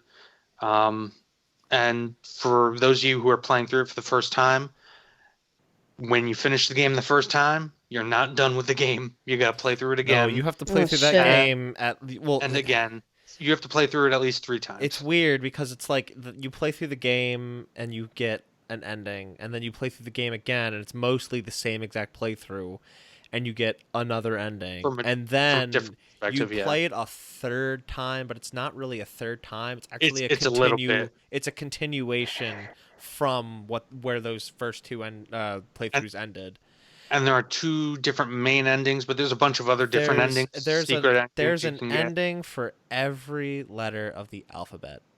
Oh my Yes. god. And then, but most of them are joke endings, Yeah. and they can Like, be you unlocked. You can in, die from like eating bad fish. Yeah, and that's an like, ending that's to one. the There's game. one of Wow. the, most of Yeah. the endings. Most of the endings. This is kind of criticism of an amazing game, but like most of the endings are like this person needs your help, and then you run in the other direction and get an ending. Yeah. Wow. That's like It- that's like the vast majority of the joke endings, and like it just tells you What? like you didn't help this person, the whole world crumbled. Then the credits roll really fast, you get the ending, and then you reload your save. But the game is just it's genius on so many levels. The gameplay obviously is platinum, so you know the action is fun. Oh yeah, It has by far and away the best soundtrack thus far this generation. Oh yeah. It is like Nobuo Uematsu levels amazing for the Final Fantasy fans out there. And then Resident Evil 7 again, it just innovated. It went back to the series roots in many ways in terms of item management and what have you, and at the same time innovated in terms of going into this new first person perspective, and utilizing that to heighten the tension in different ways. And the Baker family and the way they became like a faux nemesis type dynamic. And It's interesting. Not only that, but it's fully playable in VR, Yeah, Yeah. which I still which haven't played any I VR. I Probably did won't, I but did like a month or two ago, and it was like I played through that game probably 4 times. That's on my list too. Resident Evil 7. That game just like was awesome. Um, and I played through that game maybe like 4 times before playing it in VR, and it still managed to scare the absolute shit out of me. Nice. Because I forgot where some of the enemies were, so they scared the shit out of me. But it's just like you're there in the mansion, and it's a little hard to control in VR because you use the one stick to turn like 30-degree angle. So like boss fights were kind of tricky. And I wound up just using everything that I had unlocked to just get me through the game, and it still managed to be a really stressful, scary, but fun, awesome experience. I also So liked how unique it is in the way for most of the game you're really just there are like those spongy black I forget what the the term is molded, for the Oh molded, that's what it's yeah. called. There are the molded, but for the most part you're dealing with an almost like it steals a lot from like Texas Chainsaw Massacre, that kind of shit. Like they're literally just crazy ass motherfuckers. Like one Yeah. guy literally just comes at you with a chainsaw. There's another that's just playing like mind fuck games with you and like trapping you in torture rooms that you have to escape. It's very unconventional for the series and was very cool. yeah, it was a Yeah. really good reinvention of that franchise, and I look forward to we just as of recording earlier today, we got confirmation that Resident Evil 3 remake is coming. Yeah. So we're gonna have to wait a little longer to see where the series goes in terms of new ideas. I think eight's gonna be a next gen I for think so. sure, No, absolutely at this point for sure. Yeah. But but I think they've been working on it for a while. this and I think this, I think the two teams. I think they have the remake team because we know the remake team for two was going while they were finishing up seven. So I think yeah, it's two teams. I like yeah, like I said, this was like a really good um reinvention for the franchise, and I look forward to seeing where it goes next. Uh, Near Automata is also on my list. Jason already basically said everything I would say. What that game does in its story, its music, The its twists are just combat, the awesome. twists, the turns, not to mention just how it will like on the fly completely change like the genre of the game. Like that Yes. game will on the fly become a shmup, and then it'll become a hack and slash, and then it'll become a side-scrolling beat 'em up. Huh. And I can't really explain how that happens. It just does, and it's wild how crazy, intuitive, and immersive and inventive that And game is. it's amazing how weird, like, you will see robots that just look extremely simplistic, and you would think, oh, that's just lazy artistic design. And yet the game's writing and the music and everything about it makes you feel such emotion for them. Yeah. Hmm. Like, there are literally robots at one point that are just bumping up against each other trying to emulate having sex. And Yeah. yet Oh. you feel it's weird, like You still you want to feel avert your something for eyes. them. Yeah, yeah, it's weird. It's weird. But yeah, not much more can be said about that game. I love that game. The other two games I had on my list were Hellblade: Senua's Sacrifice. Oh yeah, that game is great. Yes, like if you haven't played that game, get yourself a really good pair of headphones that are compatible with your PS4 or Xbox One, or it's even on Switch now, and play that game with headphones on. It will make you feel like you have schizophrenia, which is the point. And like for a game that's it's mostly about its story and just going through the notions to find out where it goes, like the puzzles are really interesting and how they're like environmental puzzles. Um, the combat is really simple but really effective, and it just tells a really good story that kind of ends on a really weird high note. I So think the reason why the combat was so effective is because in the beginning of the game they tell you that if you get dragon rot or some kind of rot yeah, that like goes up your arm, you lose the entire game. But I think after a while, people realize it doesn't even matter how many times you Yeah, die. people tested that, and like, yeah, the game does try to fake you out into thinking like you died too much, we're deleting your save and you have to start all over. And people tested that like pretty much immediately and found out that no, it doesn't. The game doesn't do Yeah. that. But it's also just in how simple it is. It's not. It doesn't try to overcomplicate its combat. It's very simple. You dodge. You can slash. You have two different like combos, general combos you can use. You can like soup yourself up a little bit, but overall it's just very simple and doesn't try to make itself into anything more than it is. Yeah. So yeah, that one of my favorite things about it is it's brief. It's not a particularly long game. It's a pretty easy sit down and get through it in 1 or 2 sittings experience. And Yeah. in our aging adult lives, I really appreciate things that do that. The last one on my list for 2017. 2017 was kind of like the year of games that I didn't play in 2017. My last one was The Evil Within 2. Oh yeah. I hated The Evil Within. I hated that game. I did not enjoy it whatsoever. I was disappointed, especially Um, because of how excited I was going in, knowing it was Mikami. yeah, like I wanted to like it so much, and I just didn't. I couldn't stand it.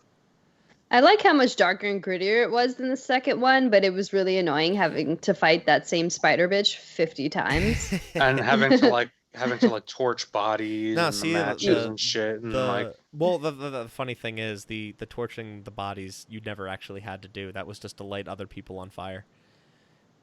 Oh. oh, I know that's not something that the game ever tells you, but you're just led to believe that you have to do that. But anyway, The Evil Within 2, on the other hand, good to know. I did Like not. 10 years Yeah, later. I know, whatever. right?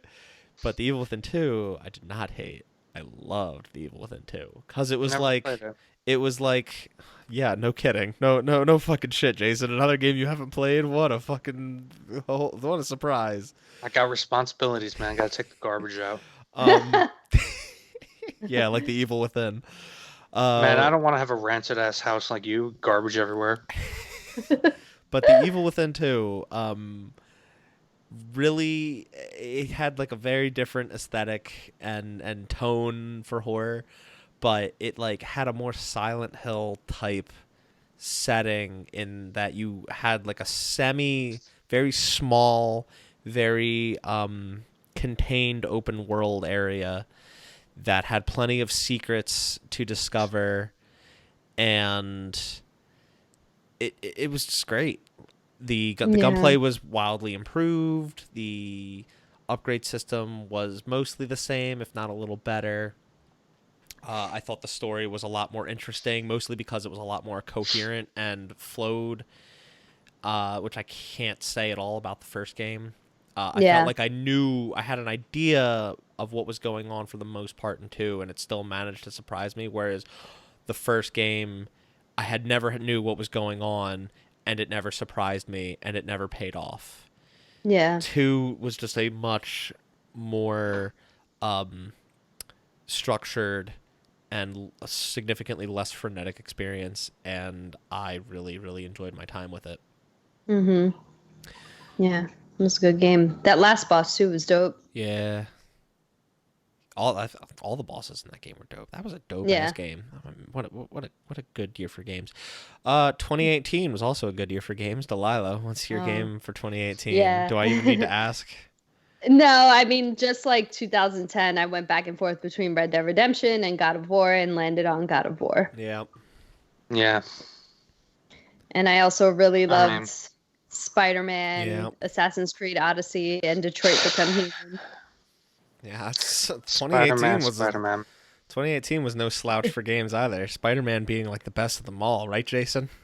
Yeah. Yep. Episode like 6, I think, of Reap the Spoils. Like I said, I can be abrasive and pretentious at times. I know. Oh, we know. But yeah, God of War, Spider-Man, they're on my list. One game that, well, Jason, what's your? I guess yours is God of War. Oh, of course, Yeah. yeah. Okay. Yeah.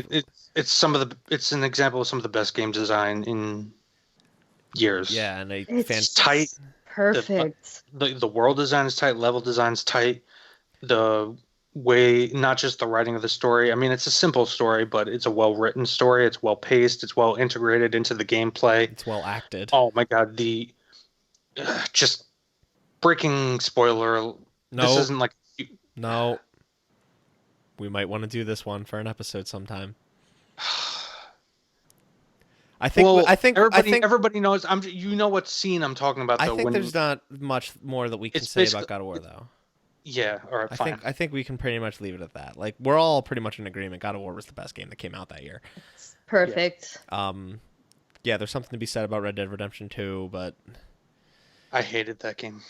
I'm not gonna say and more than that. Spider-Man. You know, if you want our opinions on Spider-Man, go listen to our episode of Read the Spoil after you played the game. Ideally, remember it's spoiler cast. We ruin it, so go play I the game need and to play. say something about Red Dead Redemption 2. Oh. It's the best open world game ever. Like it's one of the it really set the bar high for open world games in the sense that everything you do in the world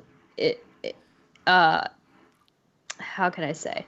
If you do something, you're going to see the consequence of that later on if you pass the same area. And not many games can do that in the way that this game does it. And also graphically for an open world game to be that beautiful, like as beautiful as God of War, but it's an open world game and the amount of detail in every single thing is like I'm surprised at how well it ran, how well, like pretty it looked. That's not easy to do for an open world game. I don't think it's easier for a linear game like God of War. No, you definitely make good points, but like I tried to replay it. I reinstalled it and tried to replay it like a few months ago just to see because I was really anticipating that game. I fucking love westerns. I loved the original Red Dead. But like you were just saying the impact of the decisions you make are felt. It's like, yeah, I know the first town you go to because the controls for the horses fucking suck so bad I accidentally knocked into a random guy and accidentally walked over him and killed him, and a bounty was instantly placed on my head, and I had no idea what the fuck was going on because I didn't do anything, so I had to fucking run away, and I got shot a bunch of times, and it just stupid shit like that just happened all the time while I was playing because sometimes that game just forgot it was a video game. Yeah, And that's all I'll say about it. That it slows you down in much the same way that Death Stranding does. yes, Like you yes. can't just rush through it. You have to like take your time. And for many people, especially with adult lives like us, that can be harsh. But I feel like this game did it so well. Like there was so many times that I just stopped and appreciated a moment that was happening that I didn't need to appreciate, and I just love shit like that. Mm-hmm. Yeah, definitely a matter of it comes down to taste on that point because it's you're basically I'm disliking it and you're liking it for the same reason, but we don't need to go any further than Yeah. that. We need to keep moving. Yeah, Best weather effects in any game. Okay, go. I'll agree with you on that. I just want to bring up one other game from 2018. Unfortunately, I don't think you guys have played it because I don't think you guys have PSVR. Astrobot Rescue Nope. Mission Nope. was Oh, yeah. just such a good platformer, and it's like the best game it's the best game I've ever. I haven't played many games with my PSVR yet. I really need to get on that. I spent a lot of money on that thing and I haven't really used it much, but that is definitely the best game that I played, and it's just a ton of fun. Yeah. And it's such a solid, good platformer. Lots of good VR games in 2018, right? Yeah. Like Tetris Effect and Tetris Beat Effect, Saber. Beat Saber came out at the very end of the year, which is a game that I played a lot of as well. But yeah, Astrobot was just amazing. and I do want to make a quick comment about Detroit. I don't know if you plan to talk about it. No. But okay, well, Detroit was one of my favorite games because it did everything that any other narrative game did and made it better, like including The Walking Dead. it was the best narrative experience I've had, pure narrative experience I've had in any game. I almost I put didn't Detroit play on it. my list. Of course not. I almost put Detroit on my list. I ultimately didn't, but I did have a great time playing it. Me and all my roommates played it together, and we all like took turn, or we all like polled the decisions, and they would all shout out which one they wanted me to pick, and I would pick the one that got the most votes. Hmm. And we kind of all got to experience that story together with all of our own choices. And the best thing about that game is at the end of every chapter, you'd get the tree, Hmm. and you'd be able to see how many different outcomes there would be at every single decision made. And Yes. even some of them could be really early on in the chapter and would end the chapter, or some of them could have gone on super long and you could have gotten a lot more out of it. And it Oh, wait, all so it basically promotes. shows you, like, you could just take a It doesn't. snapshot and then go back and go through each It one. doesn't explicitly Yeah. tell you like what choices you have to make. You kind of have to figure that bit out yourself. Oh, But okay. it does give you an idea of all the other choices, and therefore all the other outcomes that could have been made. Not to mention, it tells you it hooks up with the with PlayStation Network and kind of tells you how many people went with this outcome and had that ending of the chapter, and how many people like made this choice, and Ah. kind of shows you there, which that was just really really cool to see. We got to see, oh well, we picked the really popular choice, or wow, why did nobody do that? It's like it really really interesting, kind of almost social feature in an otherwise single player story driven experience. Yeah, I was really grossed out when I saw how many people said yes so that they would fuck a robot. Man, play some Nier Automata.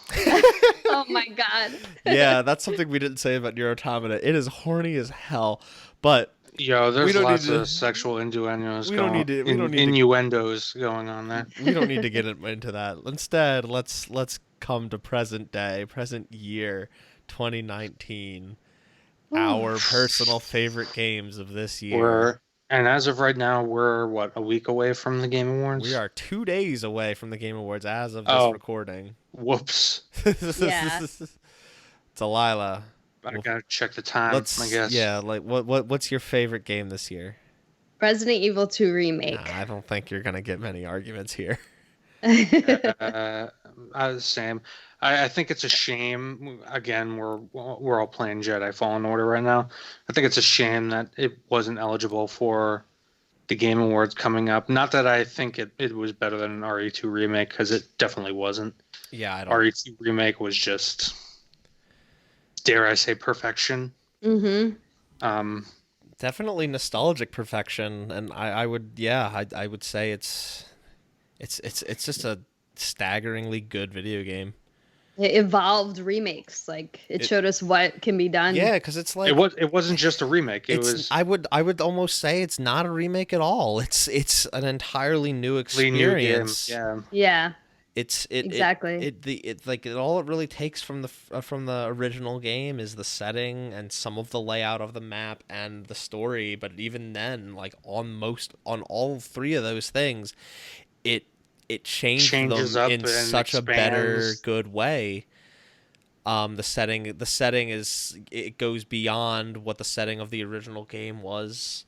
The scenario is changed in a much more realistic, sensical, yet still got that Resident Evil camp way, and yeah, it was just an amazing game.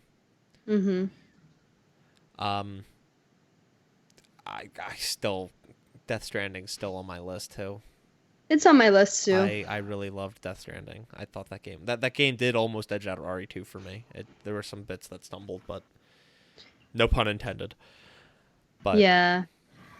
Death Stranding was up there for me. Sekiro, which I didn't beat yet, but from what I played, I really enjoyed. Star Wars, of course, and Yeah, Star Wars is like I spent like almost 3 hours yesterday just on the first fucking map, which is like an introductory, almost that's the tutorial problem with map. that game is like Like I'm going around trying to figure out how much of it I can explore with my current abilities.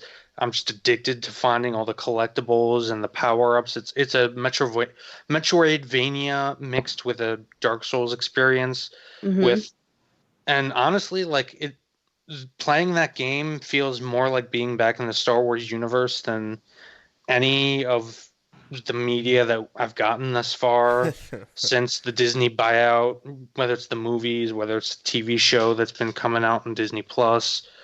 Like the soundtrack is just stellar. Like if I wish it was eligible just so it could win that award alone, because Hmm. it actually sounds like a brand new John Williams score to a Star Wars movie, Yeah. as opposed to the movies that have just been repurposing old John Williams scores. It also fits into the story in a humble way. Like it doesn't try Hmm. to pretend like Cal is like someone stronger than like Luke Skywalker or Anakin Skywalker Yeah, or yeah. whatever. It's a little story in a much grander narrative. Yeah. And more to come in our upcoming Star Wars Jedi Fallen Order Yeah. spoiler cast. Sorry. I'm sorry, I keep getting carried out. I'm just having so much fun playing it, but yeah, we're gonna be going in depth into that game. Yeah. Can I talk about one more game? Yeah. No, I got. Honestly, top 5, Astral Chain. Like Oh, this game is so yeah. fucking underrated, and Yeah. guess what? I didn't play that game. I know. Most people didn't play that, and I think that's why it didn't fall under on people's radars. Because I even almost put it on my backlog. I heard it But got then, review bombed on Metacritic because it was a Switch exclusive. Oh, Like God. people, like Platinum Game fans were like review bombing it because they were pissed it was an What a exclusive. stupid reason Oh. to review bomb anything ever. But yeah, that Like game does look. Metacritic actually had to go in and take out all like the negative reviews or whatever. Yeah, I believe it. oh, But that game fuck 'em. does look really really cool. That's definitely something I will be looking to play when I inevitably get a Switch of my own. Here's the thing. I think it's better than Devil May Cry and Bayonetta. I said it. Don't kill me. Oh shit! Yeah. It's not better than fucking Nier Automata or Metal I don't Gear know. Rising I haven't Revengeance, played though. it. Bayonetta's just awesome because what beats a hot lady, like just she doesn't even like hit anything with like What a blade or beats- anything. It's just guns coming out of her fucking Heels arms and What leg beats and a it hot heals. lady? Yeah, A hot android lady. or Android Man. Or an that's android true. An Android 2B and man. God. Nice. 9S. Yes, thank you. Or nines. That's fine. Because there were 2 other games that I wanted to bring up. Yeah. I really liked Concrete Genie.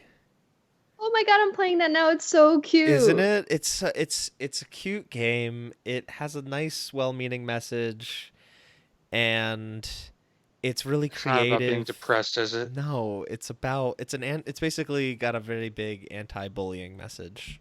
Oh, that's a good one. See, that's about being happy. You fight back against the bullies. Yeah, it's good, and the art style, the art direction is phenomenal.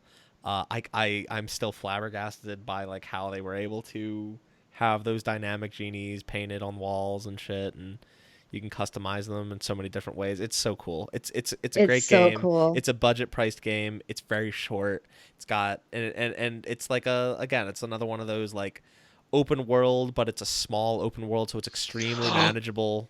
It's extremely manageable, and it's got lots of collectibles for you to find, lots of secrets for you to discover. It's really good, and the VR component was really really cute. I wanted to say I was streaming that the other day, twitch.tv/Assassinasan. Hey. And Plug. I had some of my people that were watching help me design genies, and we made several of them with candy cane penises. Oh, It's great. It's such a wholesome game, and y'all just had to go and fuck I it know. all up. That's exactly what I said. Candy cane penises. You like that Very- idea, It's Jason? very, very brittle. Why would you do Oh, that? God. I know. The last game I want to bring up, I really, really enjoyed Medieval. Oh, The I didn't play Medieval, that yet. that might be like that. I had almost as much fun with that game as I did with like Resident Evil 2. I don't Wow. get people's fondness for like these PS1 games, like the mascot platformers and stuff that are like now getting I don't know, because re-released, I've like never, I Medieval had and never played. Spyro and I grew up on Spyro, and that was a fantastic collection. But like the Medieval remake, like I had never played that game, I don't remember and people being that into these games when they first came yeah, out. that's like one of those like sleeper mascot games that like there's a lot of people that really liked it, but they don't really talk about it that much.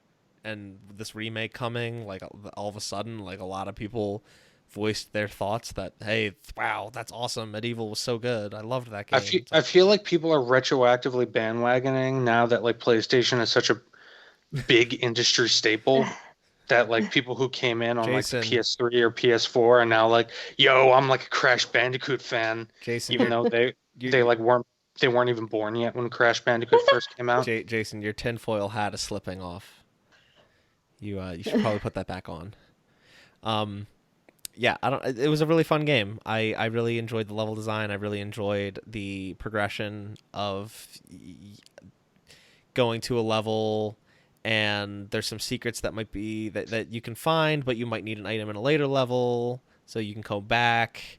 And they added, like in the remake, they added an additional small little quest that you can do after you beat the game, or really close to the end of the game. You can start the quest, and finishing that unlocks probably one of, if not the coolest unlockables in a video game I've ever seen. Whoa. And What is it? I don't want to spoil it on this quality program, so I will tell you guys off air. But yeah, that I think that's 2019. You guys got any other games from this year? Jason Nah, didn't pick. Oh yeah, you picked Resident Evil. Yeah, we all yeah, picked Resident Evil 2 like right Resident off the bat. Evil. Like Yeah. Yeah, I think it's gonna win Game of the Year at the awards. I wouldn't I voted for it. I wouldn't be disappointed. Yeah. But then again, I No. think this is a really good year with a lot of really quality games. Yeah. I also like the Outer Worlds and Fire Emblem. Yeah. Oh, I forgot to mention the Outer Worlds just as a. Well, actually, no, I did mention it very like at You the mentioned beginning it of the earlier, yeah. podcast. Yeah, never We're mind. talking about New Vegas. Yeah. Way Well, to wrap it all up. well, let's One big no. Hey, perfect hey, circle. we're not done yet. We got one more thing to talk about. Well, it This still is came full circle. this was oh, okay. Well, yeah, there Now you we're go. just going to Oh, we're moving on to a you were smaller happy circle. about that wrap up. Got it. I thought you were Yeah, disappointed. yeah. Well, It anyway, came. let's Let's just get to the small circle let's now. get all yeah. Let's move on. We got to start wrapping up. So, 2020 is already looking like a fucking banger year for video games. Oh my god. The front half is just so loaded, and I don't know how any of us are gonna survive. But I don't know. what, Delilah, what's your most anticipated game for next year? Comes to no surprise, The Last of Us 2. Yeah, next. But But yeah, that's I'm also really anticipating Cyberpunk and Final Fantasy remake, Final Fantasy 7 remake, Doom Eternal. hey, you only get one. I know. And that's The Last of Us Part Last 2. of Us 2. No I doubt. still hadn't decided coming into this, and I've kind of been thinking about it as this whole thing's been going on. And I gotta say, like, yeah, I'm looking forward to The Last of Us 2 and Resident Evil 3 remake and Final Fantasy 7 remake, and I was thinking of another one. There was a fourth one. What's your pick? Well, my point is like I'm looking forward to those games, but like I know what I'm getting with those games. Not really anticipating because I know what's coming. I think it's well, they didn't really confirm if it's 2020. I don't think, but like I think it's got to be Ghost of Tsushima. Just Oh, go, okay. Oh.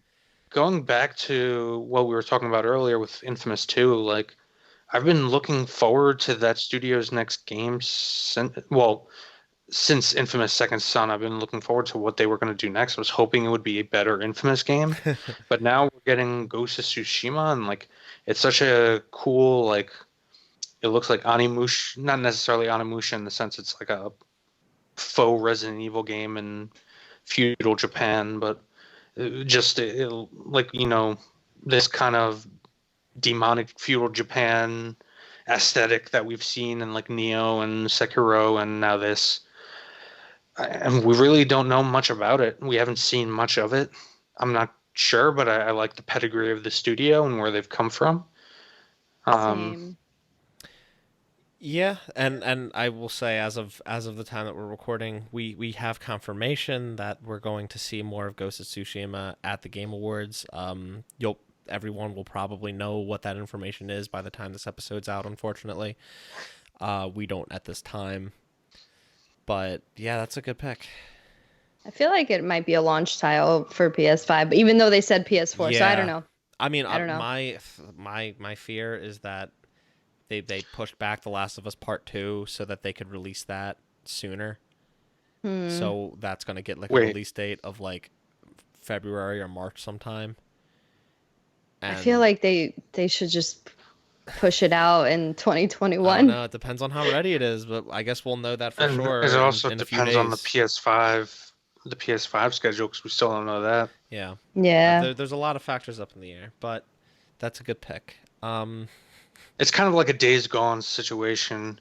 It's gonna get fucked, I feel like, in terms of its release. We'll see. What else could my pick be other than Final Fantasy VII Remake? Yeah. I always said that I never wanted that. Neither did I, and I still don't. And all right, God damn it, Jason, shut up. Just make 16, goddammit. I always said that I never wanted Final Fantasy VII Remake.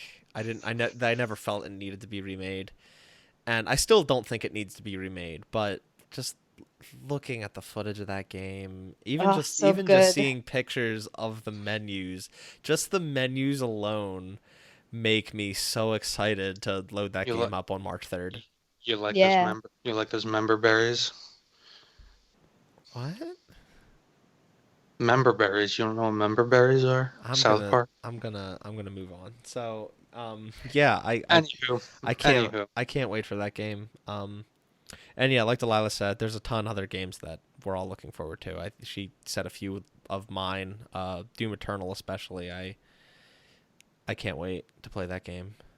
Yeah. I am happy that it got moved back, but I can't wait to play that game. I just want to say I'm not inclined to dislike Final Fantasy VII Remake. I probably will enjoy it.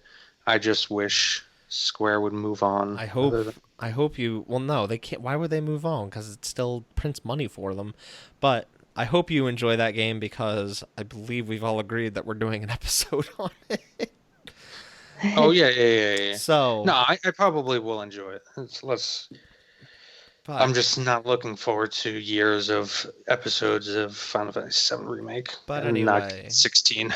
But anyway, I waited 10 years between fucking mainline Final Fantasies. God damn it! Now I'll have to wait another 10. But anyway, that is the end of our episode. We have gone through an entire decade talking about games that we didn't like as well as games that we really liked. Thank you for listening. I hope this episode was entertaining in some way. Delaila, do you have anything to plug other than twitch.tv/assassinason? I'm writing up the reasons why my top 5 games of the year are the top 5 games of the year on godhatesgeeks.com, and that should be released within the next few days. Okay, cool. So yeah. People can look forward to that. Why does God hate geeks? There's a backstory behind it. I'm not a fan of the name, but I didn't create it. I just write.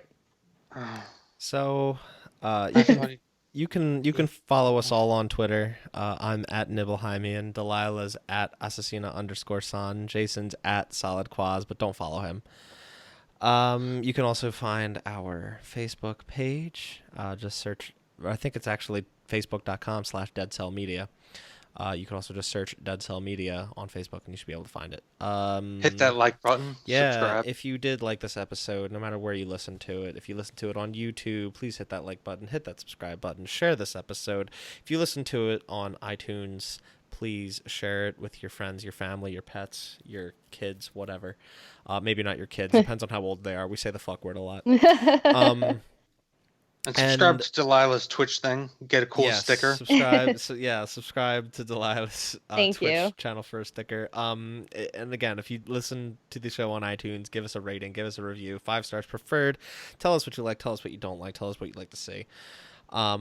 This is kind of just a one-off bonus episode. Our main show is Reap the Spoils. That's where we play through a game and we spoil the hell out of it. So ideally play that game before you listen to the episode. And yeah, that's all I got. Thanks for listening. Aww. Bye. Bye-bye.